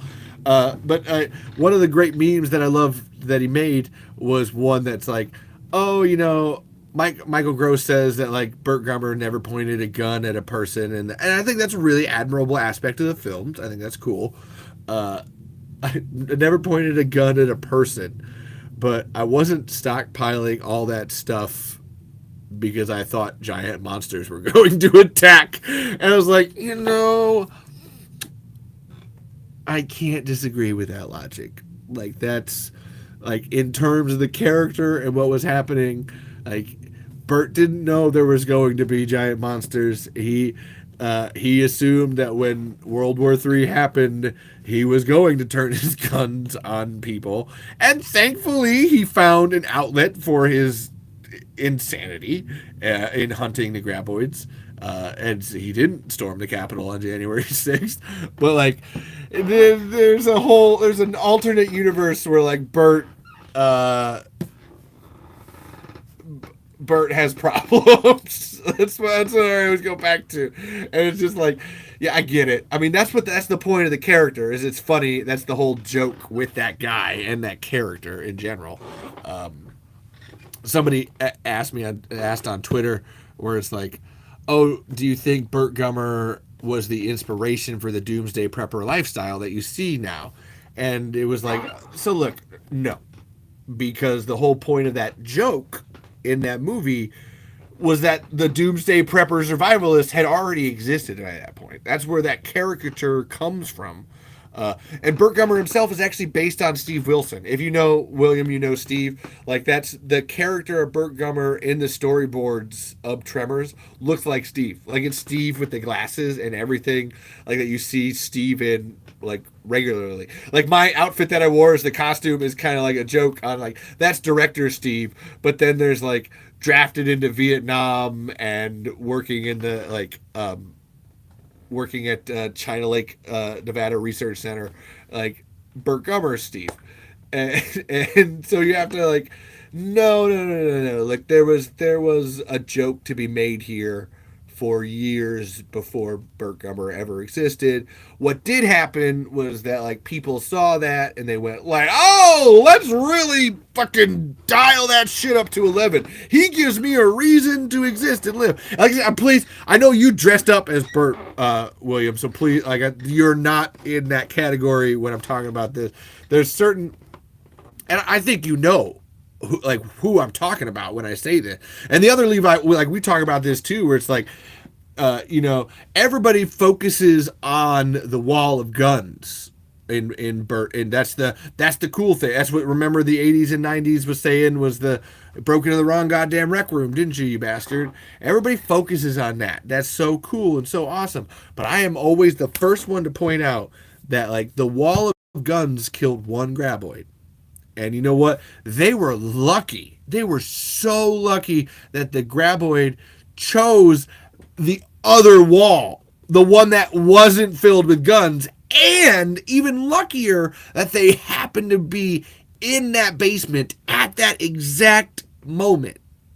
Because they were out looking for Rhonda making noise. If they could have been attacked by Graboids in their truck at any point in time, and they wouldn't have had the arsenal to save them. Like, the point of that joke is they just happened to be right in there at that right exact moment for that to happen and for that to work out.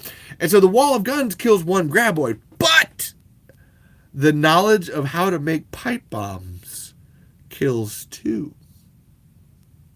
Like, that's always my, like, and that's the other Levi and I talk about this, where, like, the wall of guns is cool, but skills and knowledge and having friends and this kind of thing. And actually one of my favorite, everybody points to that line as Bert's like best line. My favorite Burt Gummer line is in the TV show when they're fighting the Shriekers, and he's doing this thing all throughout the episode because the power goes out in town because like there's an electrical storm, and he's like, I guess nobody decided to listen to me when I said we should install backup generators, and and then he meets the scientist. Oh, you guys didn't have a backup generator, and just this oh, where's your backup generator? And like, they're fighting the shriekers in his house or whatever, and then all the lights go out, and boom, and then the blue lights go back on, and Tyler looks around, and Bert just looks at him, and backup generator. It's like, oh my god, that to me is the Burt Gummer character. That's where the line of like, I am completely out of ammo. That's never happened to me before. Like, that is so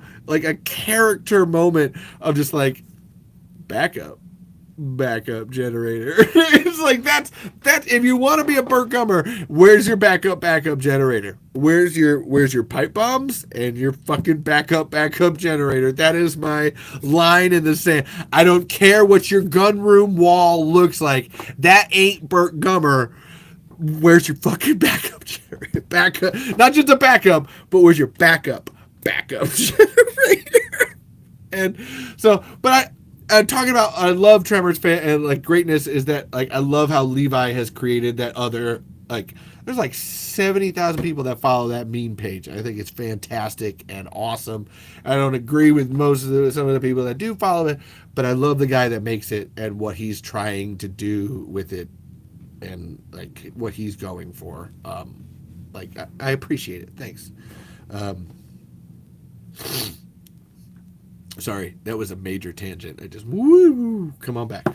And then so then there's another guy on Facebook, and William, you know this guy, Zach Wiley. Zach Wiley, I don't know how to say his name. We met him at Tremors Fest, who has, and I know it is because I keep track of this shit. Zach has the largest collection of Tremors memorabilia, Tremors anything, Tremors stuff. Like, I just did this thing with all the books and all that jazz or whatever. Zach has the largest collection of all things you could buy Tremors. Laser discs, VHSs, shirts, toy, fucking props for the premiere party, posters, and it's amazing what he does. I worry that Glenn Maddock has kind of messed up his sense of direction when it comes to Zach and told Zach things that he shouldn't. And I hope Zach's not down a bad path of trying to buy his way into Universal's pocket. Like, I worry about that just a little bit. But as a person, as having met Zach and talked to Zach, is that like he absolutely loves Tremors, and I love seeing how much he just goes all out for all of his Tremors memorabilia. Like, it is so like I'd sent him this with the Tremors fright rag because I knew he was missing it. And he was like, "Oh my god, thank you so much. Thank you. That was so cool." Now I got that shirt, and it's amazing that he's gone that far and gone that all out on that. Holy shit, dude! Bravo, Zach. Like, if you got the money, he's one of our rare fans that bought the Beneath Perfection jacket for like $400 when that guy was selling it. Like, if I had that $400 at that time, I would have done it. Is there a Tremors tabletop RPG? Yes, there is, Anthony. Okay. I know the guy's name. On Twitter, Anthony, if you go to @L_Dean, and then there's also @Dr. Rich Hardbody, I think. These two guys made a Tremors tabletop RPG game, which is for like, I think it's like 20 players can play it. And it's I've never played it, so I can't tell you how to go into it or whatever. But it's just called Tremors. Tremors 1990. It's made in the Megacore format. That's one of the ones I said. But yes, @L_Dean, and then search box Tremors, and you'll be able to find it. And if you can't find it, I'll send it to you, because I know where everything's at. That would be a fun episode. Like I said, we're working on. That seems like it's a unanimous thing where we need to have a Tremors board game episode. And I just had to say, William, I found this on eBay. This is a original Tremors VHS. Yeah, baby. Once I saw Zach was doing it, and I found out where he was doing it in different places, I kind of follow behind him like a remora sometimes, and just like, boom, I got the VHS, boom. And yeah, we need to. Honestly, I could do multiple episodes. I've thought about it. Even before I did this, I have an episode idea for Tremors Graboid games. Let's Graboid games it up. Kind of an episode. We'll be doing that, baby. I can't promise Last Train Out of Wormtown because these are tablets that I'm working on here, folks. We'll see. Maybe I can hook it up to the Xbox. Oh, you know what? We'll find out. I don't know. We'll see. I'm not going to promise that. And I got to call this out. This is a smaller set. So there's another dude that runs a Tremors Facebook group. I know. I would have jumped on that jacket too, Will. I would have if I had money for it. But I got to point out. So there's a guy. There's a guy that runs the Tremors franchise. Like, there's the official Tremors franchise fans, which I have a whole, like, because they've actually blocked me. Like, Glenn Maddock blocked me from that page.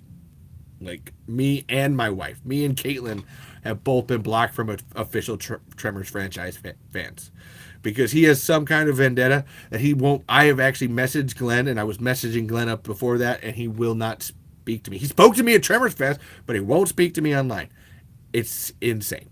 I don't get it. And I was blocked before Tremors Fest, and then he spoke to me, and he still won't talk to me now. I don't get it. Like I said, there's beef there to be had. So there's the official Tremors franchise fans, and then there's the Tremors Saga Facebook group, and then there's one that I think is just like that little train that could, which is Tremors fans. Or, no, Tremors franchise, which is run, and I'm not, please forgive me when I say that, it's run by a guy with Down syndrome. This dude, Clark Anderson Kearns, runs Tremors franchise and started it and got it up to like over 5,000 people.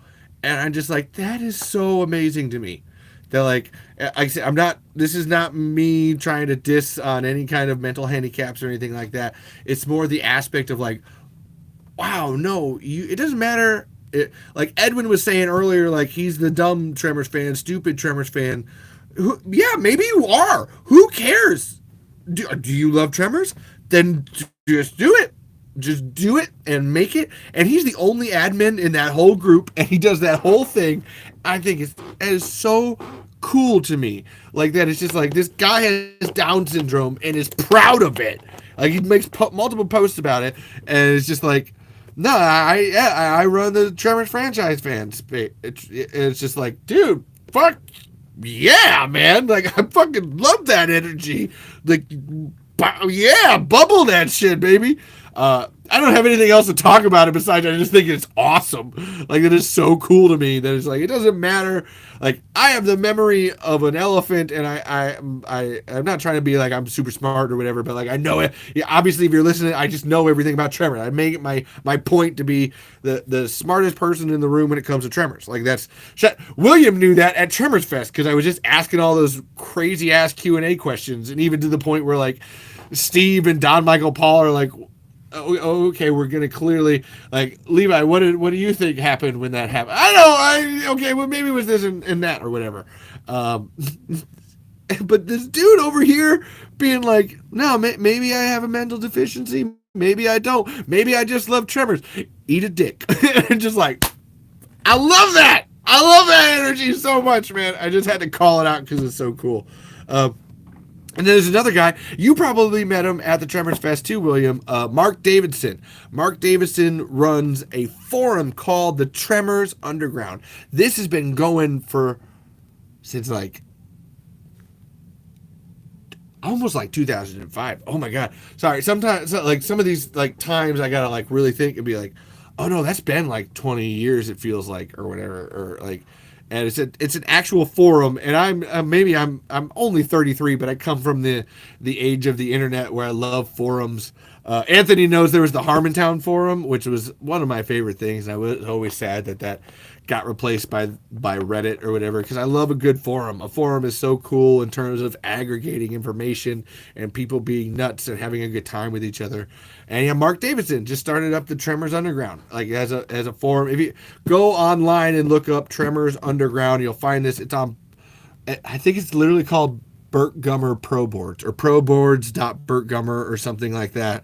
And it's just like I said, it's so cool. They're just like, hey, we're gonna keep doing that, and it still gets updated like all the time, like with whenever we get news about Tremors, which is few and far between anymore, unless it's me doing it. Which heavy is the Tremors that wears that crown. Yeah, I got to deal with that pain as I deal with it. But it's awesome. I think that's so cool. Then, so, and I'll say it here. Then there's Baby Fark McGeezax, who created Burt Gummer Day through gifts alone. I miss Harmontown too, buddy, but we're all trying to make our little colonies now. That's why you're welcome in perfection. That's perfection is more than the name of a town. It is our people. We are perfectionists, and there's a certain irony in that name because none of us are truly perfect. That's why we're in perfection. And your ostriches are welcome here. I would forewarn them from putting their heads in the sand.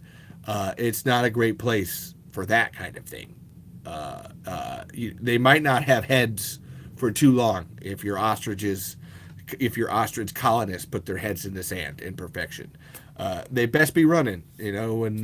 When the sun rises in perfection, you better be running. But yeah, I miss our colonies too. Evil giraffe birds. Yeah, I get it, Edwin. But yeah, Baby Fark McGeezax, like making Burt Gummer Day just from intergalactic quality gifts alone, and he barely gets recognized for it. It makes me so sad that I'm always the one like championing him like in different places. I finally got Michael Gross to like say his name on Facebook, and now he knows who he is. And it's like, oh man, it's so cool. And I bring him up because his sister's dealing with cancer actually right now, and he stopped making gifts. Like that was his whole thing on Imgur, was making these 4K quality intergalactic gifts for everybody to use. And so if you like go online and you're like typing into tenor like Tremors gifts or whatever, but like 75% of those I have made.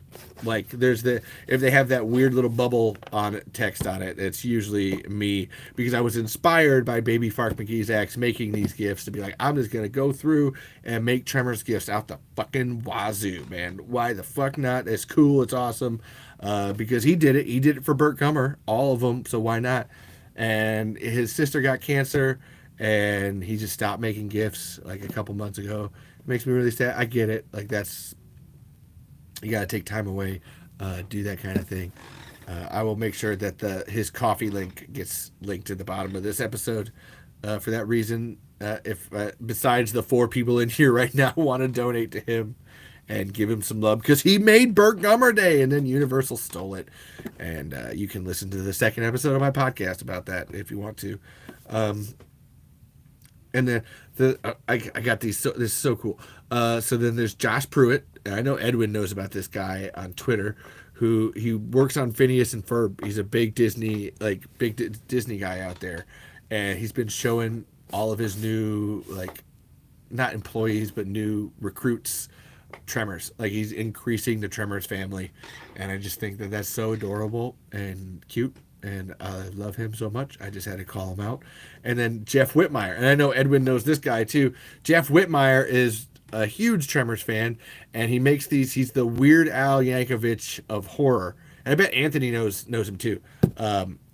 And he's working on a Tremors song now. It's up next on his list. And yeah, Jeff is a badass. Jeff is really cool. He makes all these. He was making one about Jaws where the shark, it was we didn't start the fire, but for shark movies, he went through them all. Like, it was like I didn't know how, like, oh my god, how many shark movies there was till I watched that video. But that was awesome. But Jeff Whitmire is making a Tremor song. I can't wait to find out what that is and what that ends up being.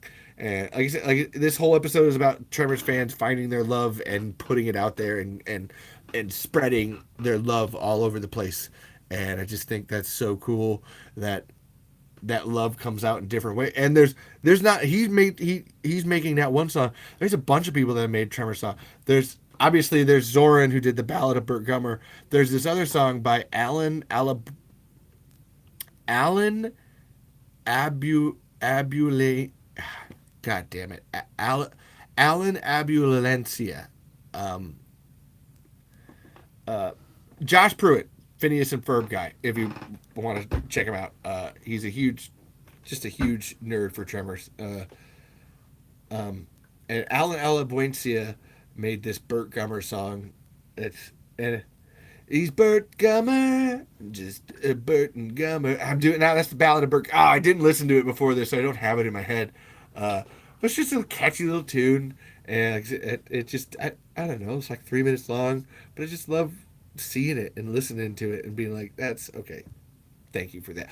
Oh, and then on that, I didn't write it down, but that actually reminds me. Then there's Ian Euse, who from Fermented Cinema on YouTube, who's doing a Tremors Dune mashup parody. Like, and he and Edwin, you should know this because he hand drew all of this stuff, and then he like not he used kind of the music from the Dune trailer, the Denis Villeneuve Dune trailer, and then but then he recorded new lines over it or whatever. And I really want to take he inspired me because I really want to take like what he did as kind of a storyboard and use the actual footage and use the song from the trailer and put the two of them together and then cut because there's this one where like we had food, bop, bop, bop, bop. We had water, bop, bop, bop, bop. Underground, goddamn monsters, da, ba, ba, ba. Wah, wah, wah, wah. And it's so cool. Like I said, he hand drew the whole animation for it, and is doing a Dune Tremors mashup because we all of our brains go there. Come on, we've all been doing it. It's like right there, folks. And it's really cool. Ian Hughes. I'm just smiling just thinking of it because it's just so cool. Now you gonna give up all this personal freedom? Bah, bah, bah, bah, bah. You gonna be sorry if you don't give it a name. Like he's doing the voices for it. It's fucking amazing. I love it so much. I do. And so nobody on TikTok is paying attention, but I still have to call out these people on TikTok. There's a guy named Jailer19, Enver Haka. Again, my last name is Burzloff Lutt, so I understand that names are difficult. Right, Anthony LaFauci? LaFauci. And then we got Edwin Bank and William Cody. You guys aren't allowed in this discussion. Fuck off. But Jailer19 and Enver, I can spell it. Hocaglau. Oh, I know it's Lafusi, Anthony. I've heard that. I'm up to episode 75. I know how to pronounce it, okay? And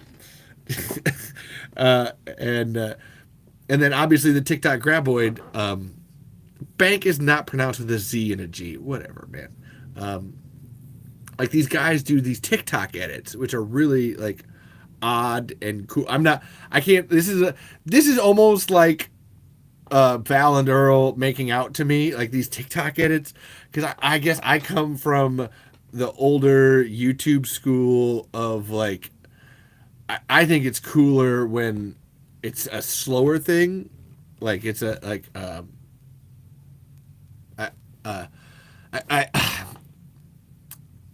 in my mind, I grew up and loved those edits. This is so stupid and random of like Doctor Who, where like you took like an epic song or whatever, and then you did Doctor Who quotes or Doctor Who clips and quotes underneath of it. And it's It's like a minute and a half long. I do have the attention span, so like the quick 15-second, 30-second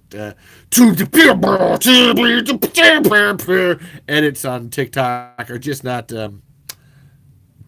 my wheelhouse. Oh, Edwin, please tell me you're talking about the Doctor Who mashup epic things, because that is nostalgia bait for me. Or the Sherlock ones. There's a sale version of the Sherlock ones that I will always, it will always live rent free in my brain or whatever. But these guys, besides TikTok Graboid, he's a bit slower. But these other guys doing these edits are just, I have to admit, they are really cool. Like, it's like, I may not be into it. It's not my cup of tea, but it's still like, okay, I see what you're doing there. Like, and Enver especially does like, there's a TikTok trend where you have like one dude on top and then one dude on the bottom, and you like match them up, like verses. And he's done a lot of them he does them with Bert. That's his guy. Bert Gummer is his like dude, and he's from Turkey. I've talked to this guy, and he like matches Bert up with like Frank Castle or Rick Grimes or Ash, and doing the who's got more strength and stamina and endurance or whatever. And it's interesting and cool. Like, for me, it's just like, if we could just slow it down just a little bit. I'm an old person. I'm only 33, but I'm an old person. Oh, hey! Oh, I'm sorry, TikTok. Oh, hello, bro. I love Tremors. I miss Travis. I love Jurassic Park. Okay, I'm sorry. I miss this person over here on TikTok. Please forgive me, TikTok person. I didn't see you. I miss Travis too. I never thought I'd say I miss Jamie Kennedy, but I'd love to have him on the show and really like, hey, bro, what was that like? But these TikTok guys, like, they're doing these edits and stuff, and they're really fun and cool and interesting, and I love it. I don't know, like, I'm always hitting the like and subscribe button on that shit. Just like, okay, I get what you're going for. Bring it on. And there's another guy I'm forgetting. I couldn't remember the name of it when I was writing it down, who does Earl edits. And that's like I said, Earl's my favorite character. So anytime I see an edit of Earl, booyah.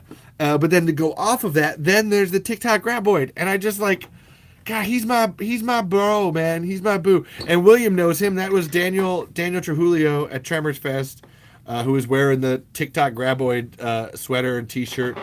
And I just love his video because it's funny. That's always like the Tremors. If you're gonna be epic about it, I feel like you gotta be long form. Like, you have to, because then you can add comedy to it, because that's where Tremors lives, is in the horror comedy aspect. You have to have those hand in hand or whatever. And I love TikTok Graboid's like funny things. And I remember I sent him off to Steve Wilson like years ago, and he's like, I never thought that I would hear SpongeBob SquarePants making a shrieker noise. I was like, I know, right? Like, this is the weirdest thing, but I love it. I want some more of it. I tried so hard to get my Graboid, and only one thing that told me you could do. I'm trying to think of something, Trevor. I like it. I grab it. I want some ass blasting. Oh, there we go. Booyah. Yeah, I would keep, I know it seems so nuts because it's Jamie Kennedy, but I would also keep Jamie Kennedy as Travis, as Bert's son. I think that's the reason that Tremors 7 doesn't land like it lands for some people sometimes, is that Jamie Kennedy should have been there. Even Don Michael Paul was like, that's just, hands tied behind our back. We had to do what we had to do, but that killed us in terms of that. I get it. And so, okay. Oh, so we got 2 things left. Oh my God, I'm actually doing pretty good. I went on a lot of tangents, but we only got 2 things left. And one of them is the thing that you all been begging me to talk about, is Tremors fan films! Booyah! We made it to this portion of the episode. Aha! Edwin beat me to the punch on it. He knew what I was going to talk about. And I'm going to bring it to William.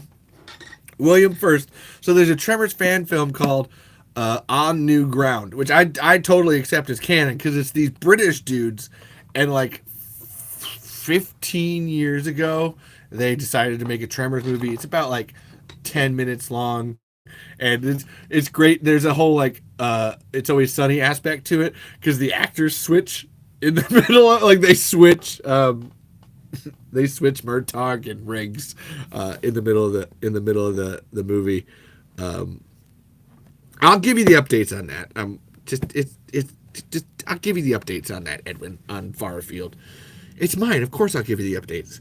But yeah, On New Ground is really dumb and fun, and it's about these two like cowboys on their way back from a concert, and then obviously Graboids attack, and they just deal with it. And they actually got help from Steve Wilson. They were emailing him at the time and like trying to figure out how to make like the Graboid props and stuff, and Steve helped them out. And I was reading, I think.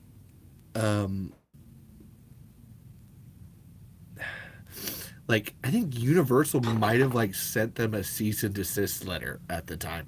Like seemed like there was a whole kerfuffle and drama, and they weren't able to like finish it because I don't think it was that. I might be wrong on that. I think it was more of a like these are I've read all of it, and you try to get the context clues for like what was happening behind the scenes because sometimes people don't tell you exactly what they're saying when they say it in social media posts and stuff like that.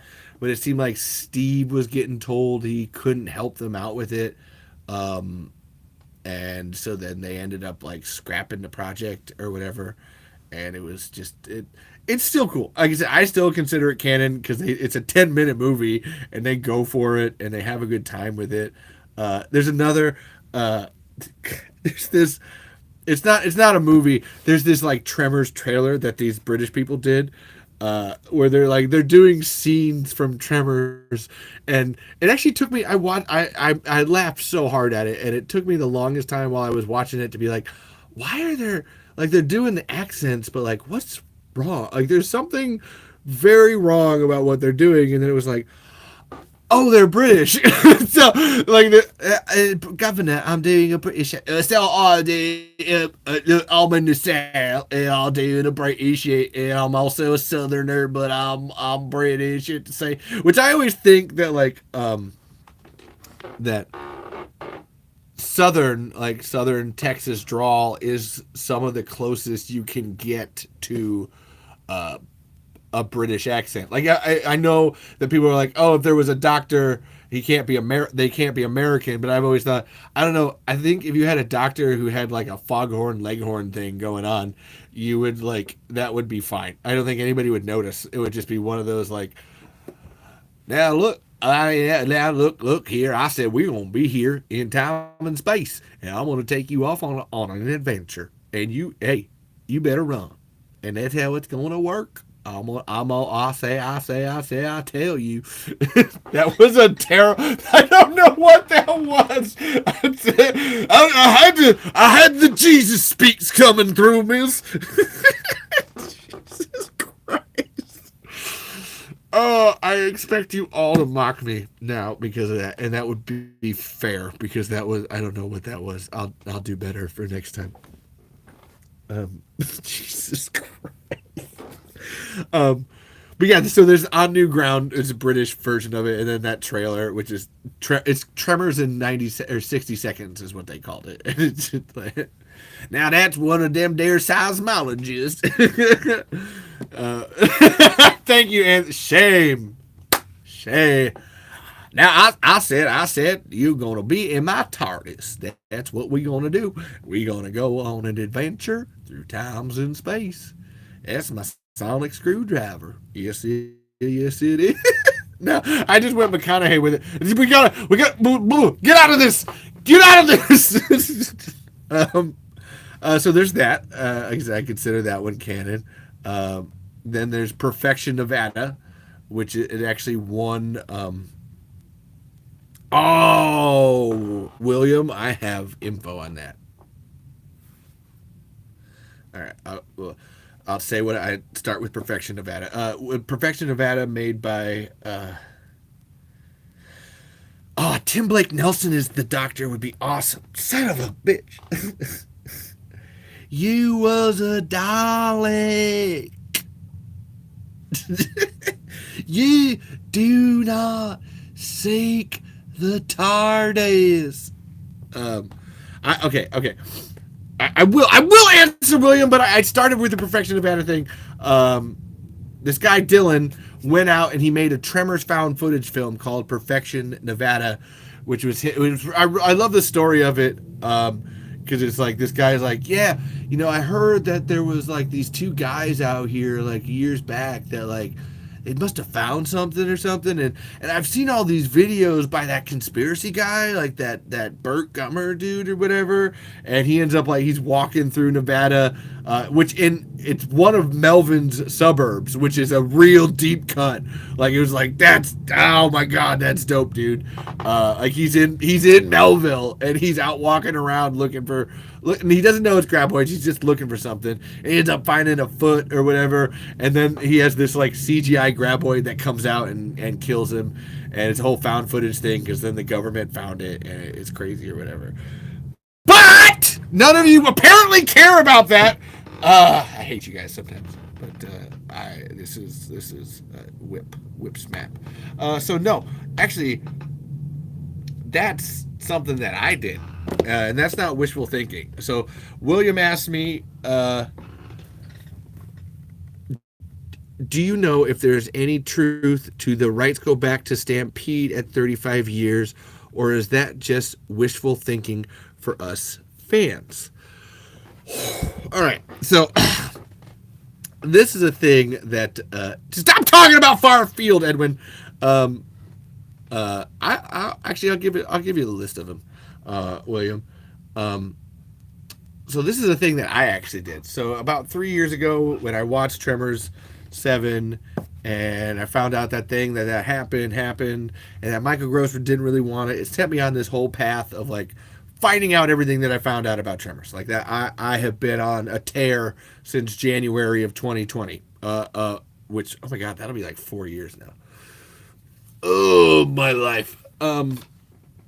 And ended up like finding out everything that I found out that we talk about all the time on this show.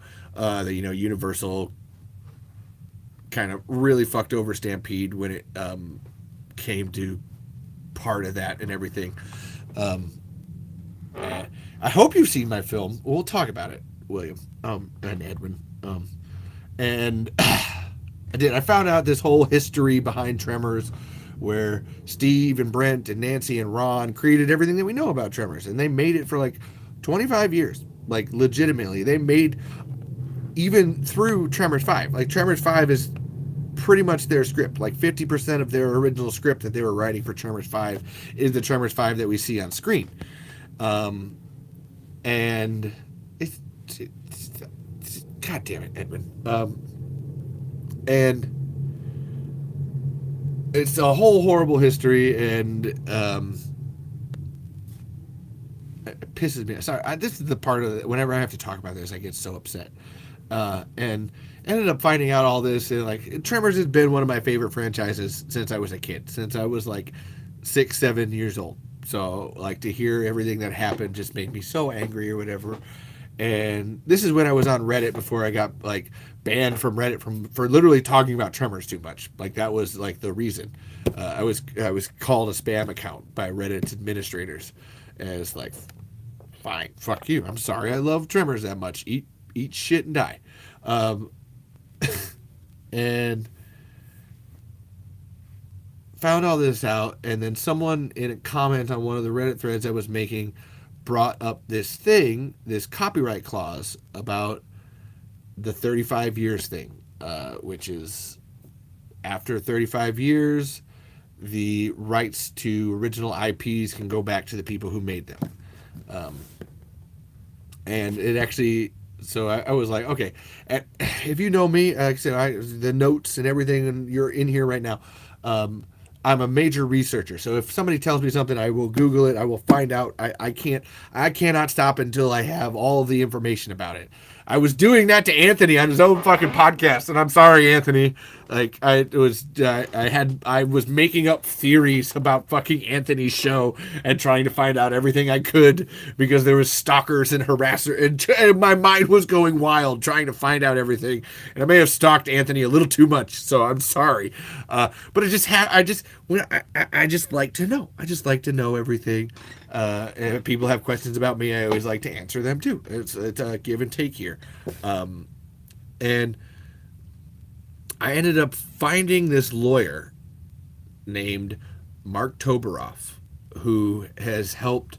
He helped Jim and John Thomas, who made the Predator franchise. He helped them get the rights back from Disney, and then that's why we got a new Prey movie. Is they worked and it was more of a like they got the appropriate amount of money that they were deserved for creating Predator. He got the rights back to Victor Miller for the Friday the 13th franchise. Like the Friday the 13th franchise was up in the air for the longest time. Because Victor Miller was trying to get back his original IP. It's a whole thing with like creating Jason, which as a point of fact, I just saw Friday the 13th movies for the first time like 2 weeks ago. I've never watched a single Friday the 13th movie till about 2 weeks ago when my friend's cat died and we went over and hung out at her house and we watched 4 of them. And I fucking love Friday the 13th now. That is, I understand. That shit is insane and awesome and a great time. But Mark got the rights back to Friday the 13th, Victor Miller. That's why we're getting Camp Crystal Lake. And so I reached out and I get, you can find a lawyer's number and email anywhere online. You know, it's the internet, or maybe that's just me. I'm crazy. And I don't stop. And I found Mark's number and email, and I sent him all my information and research about Tremors and everything that happened to it. And it was like, hey, do you think you can do something here? What do you think? Is there some possibility of helping out, helping some things out here? And he emailed me back 2 days after Burt Gummer Day, April 16th. And his email went to my junk mail too. I had just happened to be checking, and I was like, oh my god, that almost just got deleted. That's terrifying. And he was like, hey, so like I do think I can help you out. I do, like, this is actually exactly what I specialize in. This is what I do. Would you be able to hook me up with the creators of Tremors? And I was like, and I've been emailing Steve at that point in time already. And I was like, yeah, no, oh my god, I got the email right here. Like, let me send it to you. And it was funny because like I didn't get to it right away, and he had actually already had Stampede Entertainment's contact details from a thing previously, because I emailed Steve and I was like, hey, can I send you his, like, this guy's credentials and stuff? Can I hook you guys up with each other? And Steve was like, oh no, Mark actually reached out to us like before you did, because of you. And would, like, it's really funny because we actually were talking to him like a couple years ago about a different property, which I realized later was Short Circuit. Like, that was them like having negotiations about Short Circuit, and we didn't want to use him at the time. We didn't feel that it was appropriate for what we were doing, or that it wouldn't work. And so we didn't do it, but Mark reached out this time, and we do. We actually think there's something here to do and be done. And I was like, oh my god, what? I did something. I actually contributed to the conversation. And that's why "and me" is the last one on this page here. And so, to answer the question in a very roundabout, I just went all over the page on that one. Yes, it is real, William. But the problem is that it takes a long ass time to happen. Like, it's one of those things that, like, the court process for it itself, you have to file, and then that takes like 5 years to actually go through everything. And I mean, maybe that's like just lawyer talk, him trying to be like, oh, you know, maybe 5 years or whatever. But that's the timeline on it when it comes to that. And and the way that it works, the reason that the whole point of this copyright clause is that so after the 35 years, you get it back only if you made the idea. So if Universal had come to Steve and Brent and were like, "Hey, we have this idea for a worm movie. Would you make it for us and flesh it out and do all that jazz or whatever?" And then they wouldn't have any claim to it. But because the whole idea of Tremors comes from Steve Wilson sitting on a rock being like, "I wonder what would happen if I couldn't get down from this rock," and then them writing a script for 6 years and taking it all over town and trying to get it made, that means they're independent contractors and nobody told them to make the idea, so it's still actually their idea. So they have copyright claim to it. And last time I talked to Steve about it, it's one of those like there's still like there's lawyering to like make it happen.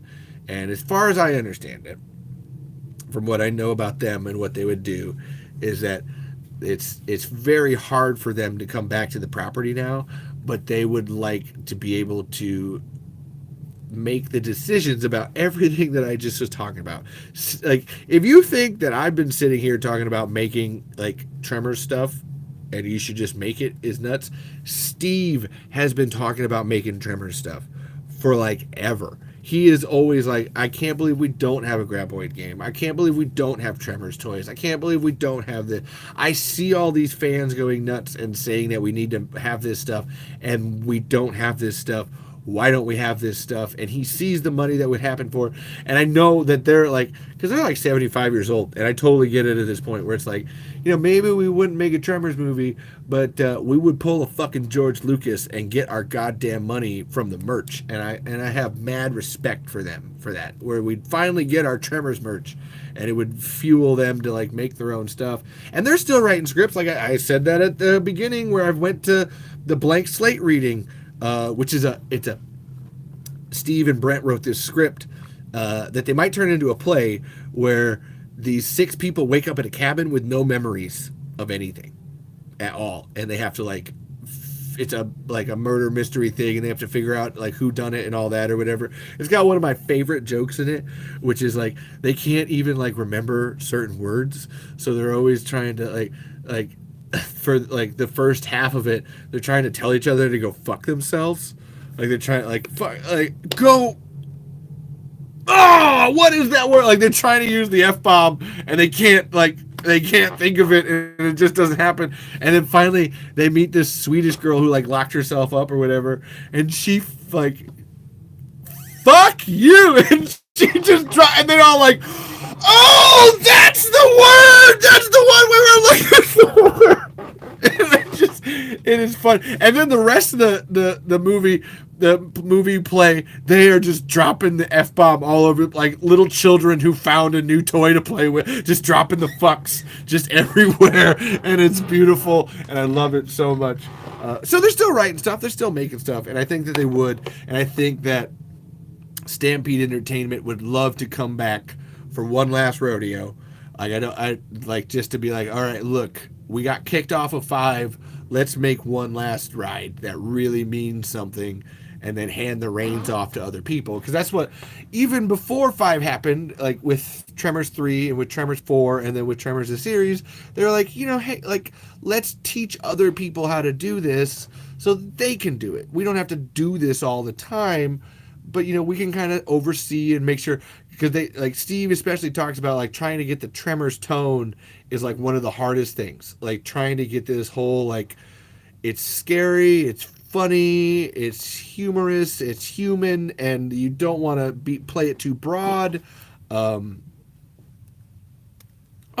nice. I used Thingiverse to print some Graboids and bought some from CG Trader so I could have merch. I just need to paint them. See, booyah, man. We all want it. I know. Like, that's my, like, I want my little Graboid, my Shrieker Ponds. This is my Graboid cake. Little Zoran's Graboid cake. Little Bixby. And like I said, they know, I can tell that, like I said, they're 70 years old. Like, hey, like, let's pass it off. But we also made everything that people know about this for the longest time. Let's go out with a bang. Let's fucking do this. Like I imagine there's a level of for Steve, because the Burt Gummer character is based off of him, where he's like, no, I want to kill Burt. If nobody, like, I should be the one who writes Burt rides off into the sunset. Oh, hello, Mr. Gummer. There's a Mr. Gummer over here. Hello, Mr. Gummer. Are you dead? Did you die for real? I hope not.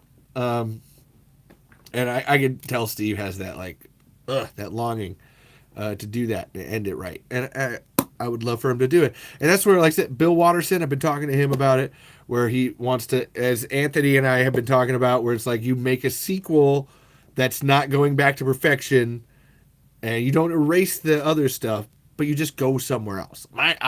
For me, I think Tremors 4 set the parameters a long time ago, and you do what Prey did recently, which is just what Tremors 4 did, and you go in the past a little bit, and you travel around in different places. Or, like I said, mine, if I was to really write one down and really dig in on it, is Big Z and Torn and the cops in Vegas, and with the Shriekers. And that's the problem, is that Tremors isn't Sharknado. Like, that's where it started to turn into that. And there's a level of, like, we can sit back and have fun and watch that. And actually, I watching Tremors 5, 6, and 7 on the big screen actually gave me a bigger appreciation that Don Michael Paul wasn't trying to make Sharknado level Tremors movies. It's just he didn't have any money. They didn't give him any money, so that's what we end up with. And I get it. It's what I talked about it on my Don Michael Paul Ain't Half Bad episode, where it's like, oh man, all he needs is a decent writer. I think, like, he's a great director. He just needs a writer and a steady producer behind the scenes to give him the guidance. And excuse me. But yeah, so to answer the 35 years thing, still working on it, still happening. Who knows? Let's keep rolling. And then the whole Universal 1440 closed shop on the first day of Tremors Fest. So, like, the people that technically have the rights to it don't even exist anymore. Tremors is all over the place, which brings me back to my point about making Tremors fan films. I tied it in! I tied it in, bitch! Chaka! Chaka! Wah! I am the queen of segways! Wee! And there's a bunch more. Actually, if you go to Burt Gummer is hiding out in perfection. He's not dead. We all know that. Come on. I actually texted Don Michael Paul the other day after watching the Tremors special features on the Ultimate Collection. And it's like, hey, buddy, like, you want to, like, send me that Tremors 7 ending, that alternate one? You know, man, like, good times, we're friends. And like I said, I have Don Michael Paul's fucking phone number, and texting him, and I actually was texting him. I was like, hey, wow, like, the special features for those movies actually made me appreciate you a lot. But also, do you got that alternate ending? I'd really appreciate that. Please and thank you. I'll get that to the right places. But to go fan filming more. If you want to find all the Tremors fan films on the Tremors Saga's YouTube page, there's a bunch of playlists, and they all get organized for everything that gets found for Tremors. Everything. Like, I mean, everything at all, including Tremors fan films. There's a whole Tremors fan films playlist. So if you want to find all the Tremors fan films... why is everything all scratchy?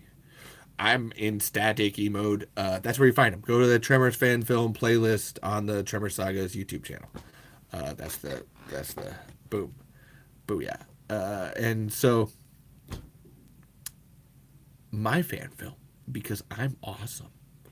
I made a Tremors fan film. I hope you watch it, William.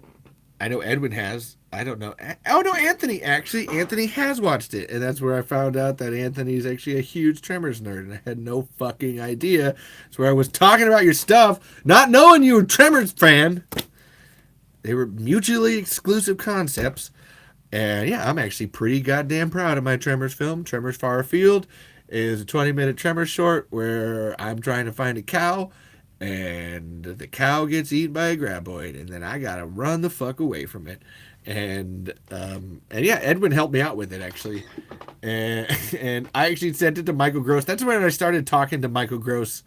Was when I first sent him that last year, and he was like, "Oh my god, no, I watched that. That's actually really, God, what." I watched your film.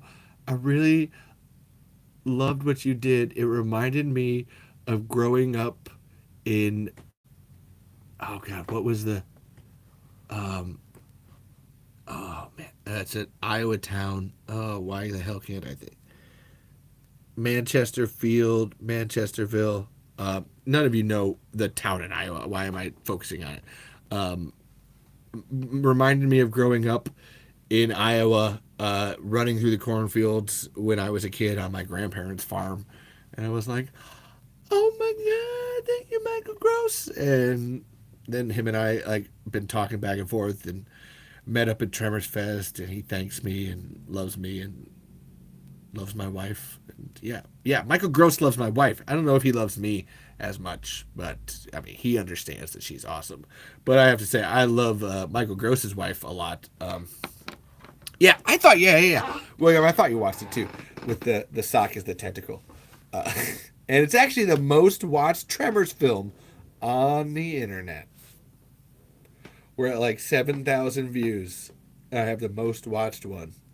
Suck it, everybody out. Um, and I, oh my god, I actually, Michael like came over and like went to hug me. Like it was really funny when we were at Tremors Fest. Like I was helping set everything up and get everything done and like started, and then Glenn like kicked me out of the room because he's like, "Oh no, everybody's gonna meet, so you can't be in here right now." And I was like, "Oh, okay. I guess you don't realize that they all have been like talking to me and said they want to meet me, but that's fine. I will walk away for a minute." But as I'm walking out of the room, Michael was like, "Hey, Levi, it's a pleasure to meet you." I was like, "What the fuck, bro? Hey, okay, that's I'm gonna have some problems with that. Don't mind. I'm gonna freak out for a minute. Explain the Graboid going under the river.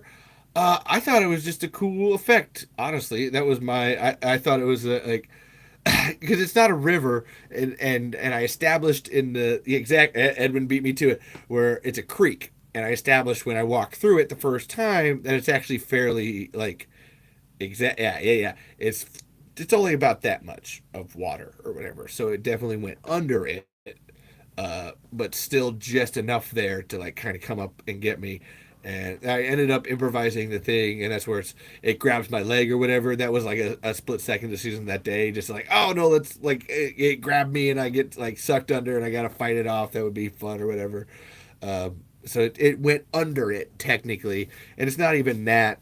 It's like it went like on the bottom of it, so that's where you can still see what it is, which is one of my favorite effects that we filmed for it, which was just a clear milk jug that I threw into the water, and then we pulled it along just as a just absolutely not quite fat. I don't know. It was just so cool. Just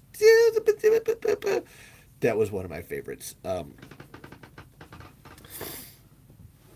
Oh damn! Oh man, thanks, man. And yeah, Graboids can canonically swim now, anyway, so we kind of got to deal with that. Um, well, that was the idea. Was that it's like it William says, damn, well, it hits close to the same feel and fits in the universe. That's the idea. That was 100% like I'm not here to erase anything. I'm just trying to make my own aspect of the story, and you don't have to know everything else that came before the story. That's what makes it more fun if you don't, and you have somebody learning inside of that and then moving forward. And so then I have an idea for a sequel, and I got two of them, and I'm like, it's such a, I might get it filmed this year, might not. I have idea, and so the far afield one, we had a really, everything was green and golden, and I love the color in that. And if I can get us to film at just the right time this year, I would love. The leaves are starting to turn, so everything's starting to get like fire and orange and yellows and reds all over the trees and stuff. And I really want to do a Shrieker sequel because obviously it's Tremors 2. It's the Tremors sequel, so you go with the Shriekers on this one. And I have it where, because at the end of Far Afield, my character, hears the sound of the graboids molting or whatever, and then, oh no, we're gonna have to like fight those. And I've actually already filmed a bit where me ends up like killing a graboid with a. I have a kukri that I got as a wedding gift, and I had improvised can chains, and because you're trying to homage these things, you don't have to like say exactly what they mean or whatever. But I had the chain can, and it actually was one my new favorite effect that we did because the leaves had fallen, and there was this little canyon out back of our house or whatever. And the way that the beginning of that story worked was that the graboid grabbed the cane chan, the chain of cans, and was pulling it. And yeah, the image of me with all the goopy bits, and it's pulling the chain through the leaves, so you just get this image of like the chain moving and the leaves moving, and it's so cool. And that's going to be the start of one of two movies, and it's Tremors Hunting Ground, because we're hunting ground. And then that's the irony, is then the ground hunts us, haha, because then it comes to life and becomes Shriekers. And so then that opens, and then it cuts to title, and then I have one of two things that I want to do, and haven't figured out which one I'm going to go with. One is there's a group of people, like going hunting after that, and and that's where this is. So I wrote this script for my Making Tremors presentation that I did in our town. I actually did this as a whole thing where at the Makokan Art Experience, this was like right before April 21st, right before Tremors Fest. And I showed our movie. Everybody loved it. That was really funny, like watching other people, sitting in a room with other people watching your Tremors movie, and they're laughing and having a good time with it too. You're like, oh, so this is okay. This is actually pretty good. Nice, good to know that. And did this, and we didn't end up filming it because we didn't have enough people. Because a couple people had to leave or whatever. But then, so then what it is it's my character giving like a board meeting presentation, trying to get money to go out graboid hunting, like, or set up seismometers because there's a danger. And I've like researched it online and found out that this is like a thing that's happening, and we got to do something about it. And just if Anthony's there, actually, this is where it's funny. That you said that thing earlier today about Tremors 3 would work better if you didn't have the beginning with Burt Gummer like destroying all the graboids or all the shriekers, and it's just like, oh, there are like we just jump into the movie and it's his like paranoia and like, what, they haven't been around, why wouldn't they? And so then the funny thing about the board meeting script is that like oh, I just saw your question, William. The funny thing about the board meeting script is that nobody believes me. Like there's been like 7 movies in a TV show, or 13 movies in a TV show, and I'm like trying to show it's like it's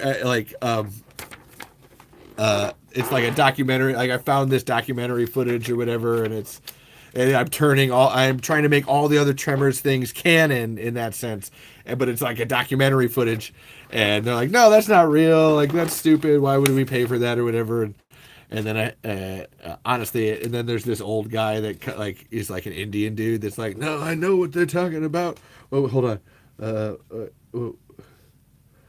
I'm telling you, my grandpappy used to tell stories. My family's lived on this land since before the settlers. There's something hiding in those bluffs. And it's this old dude or whatever that's like old Ron Maddock, as I say in my movie, Firefield. And yeah, and and then the start of the movie is that old Ron Maddock actually dies because there's a whole thing of trying to write the reality of Stampede into it or whatever. And yeah, Anthony, they were too desperate with Tremors 3 to start it off with a bang. You said that and I was like, man, I see that 100%. Because when they made Tremors 3, they thought it was the last one, so they were trying to throw all the eggs in the basket on that one. And it's like, man, if they knew it was one of if they knew what they knew now, I feel like we take that out, we start the movie without any Graboid encounter or Shrieker encounters and go from there. So then there's that one sequel that I would work on where it's then I take a hunting party out to go like hunt these things and then they turn into Shriekers and we weren't expecting that and then we got to like deal with that whole thing. Or there's another aspect to it where I really want to do like the Val and Earl thing where it's two dudes in a truck like working and it's one of those things where like we would spend most of the time in the truck like trying to get away from like Shriekers and things like that until like they eat the truck and shit. That one's not 100% fleshed out, but it's just one of those like, man, I can I do like there's something about that. Like I want to the aspect of like the two people like dealing with the Tremors threat is so nostalgic and interesting to me that it's like that's where we go to. You don't have to remake it, but that concept of the buddy comedy with monsters is too good to pass up in my mind. And William asked me how I missed the beauty of autumn. How are you going to do the Shriekers? I don't know. That's what's stopping me right now. And a lot of it's actually I've thought about it where it's like off camera things. Like we would get slight beaks. Like you don't do the full body because that's like fucking impossible unless you pay $7,000 as we were talking about, and just do all that. But you can. I have ideas to make Shrieker beaks out of buckets and cardboard and just paint them up. So then you're getting like siding with a lot of flashes, boom, boom, boom. And if honestly, I've always thought if I had one of those Tremors gachapons, then I would just do it like you get up close to it so it looks a lot bigger than it is. So I'm working on it. And if anything, I might do it too, where it's like I'll wait for the leaves to fall and I'll do it in the leafless trees because I think that's cool too. As long as it's in the daytime, that's my big thing. Even if you have the leaves on the ground, that's still cool because there's still a rustic, reddy brown aspect to it that I think is really awesome. I have these visual ideas in my head. That's more my like I go after my tones that I'm going for. So that's my fan film. What are you guys doing? You're criticizing y'all criticizing me. I ain't done nothing. I'm just poor old podcaster. Oh shit. Oh my god, my battery's about to die. Jesus Christ.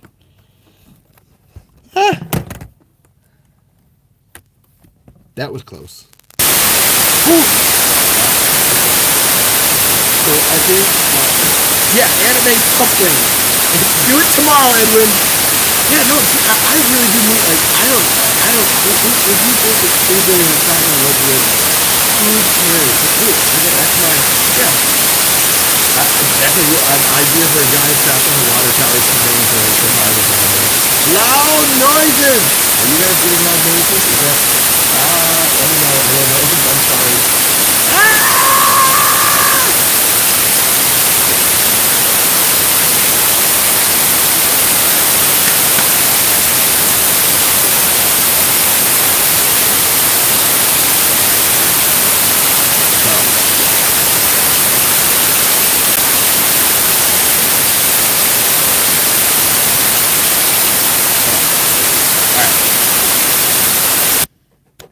Did it stop? It's happens every time I charge it. All right, guys. Good night. We're gonna be done. I love you all. You've been great. Thank you so much. And yes, Edwin, go make it. Go make it. It happens when I plug it in. So we're just gonna call it. That's it. We're done. We're done. We're done. This has been great. I appreciate all of you. Thank you so much. Go listen to the We Have Issues podcast. Go listen to Edwin's podcast, because Edwin, you do have a podcast. I know you do. Right? Get that podcast done, buddy. Yeah, anime. The whole point of this, go out there and make it. Who cares what it is, guys? Yeah. And Anthony, you have vampire movies to do. God damn it. You don't have time to be voice acting this.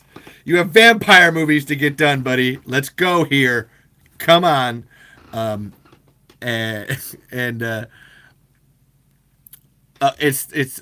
think we're almost. So if I'm no, I didn't read it yet. I'm sorry. I didn't read it yet. I'm sorry. I spent my time reading Deathless instead. Which one do you want? I can't be everywhere, but I had planned to read it after we were done. Now that you're on here, now it's like one of those, I guess I'll do it. I'll send you kudos and notes and love and all that jazz. But I really love that stakeout idea. Oh my God, guys, you got to read Anthony's stakeout idea. Oh, that one is so cool. That is so fucking cool, man. We can't talk about it because we're running out of time. But yeah, thank you to everybody. Thank you. Please check out the rest of these episodes. If you want to know more, we're up to episode 40, 42. Let's do that video game episode. I appreciate everybody that I've mentioned in this. You're all awesome. You know what? And I didn't even get to me and how awesome I am. But you know what? Fuck it. We're over that. Like my fan film isn't even the start of my Tremors awesomeness. But yeah, this has been. I love all of you guys. As always, I like to thank Stampede Entertainment, Steve, Nancy, Ron, Don, Michael, Paul. Thank you, Michael Gross. Thank you to every single person that I mentioned on this, besides Glenn Maddock. Him and I will go rounds on that. And yeah, thank you to everybody that's on the. Thank you to Edwin Bank. Thank you to William Cody. Thank you to Anthony LaFusi. Thank you to the Horrific Podcast who was in here earlier. Thank you to all the TikTok people. Mr. Gummer over here on TikTok. Thank you to Remember the 80s and 90s. Thank you guys all so much. Like I said, bye, play it again in Deathless. And I'm not just saying that because you're here, Anthony. I would say it if you weren't here. Bye, go and buy. Oh, that one's dying too. We're almost dead. Go buy, Low Carb Comedy Comics, Mystery Afoot. Go go buy Frady Cats 2, Tucker's Monster, all that jazz. And yeah, always welcome, guys. All the ways welcome, every way that I can. I appreciate, and I always got to end. Thank you to my mom, my dad, my sister. Thank you to Sean Day, Sean Trell, Samaje, Shamar, and Sahil. And thank you to Eli. Love you guys. And we'll do the video game episode. That's going to be that's on the docket. And then thank you most of all to my wife, Caitlin Marie Lutt-Burzloff. Love you the most. This only happens with you. So thank you to everybody. Thank you. And, remember, there's nothing scarier than Tremors fans. Oh, shit. How do I end this? I never... Wait, how does it... Okay, is it that button? Is it... Where's it at? Oh, wait. Oh, it's up there. Okay.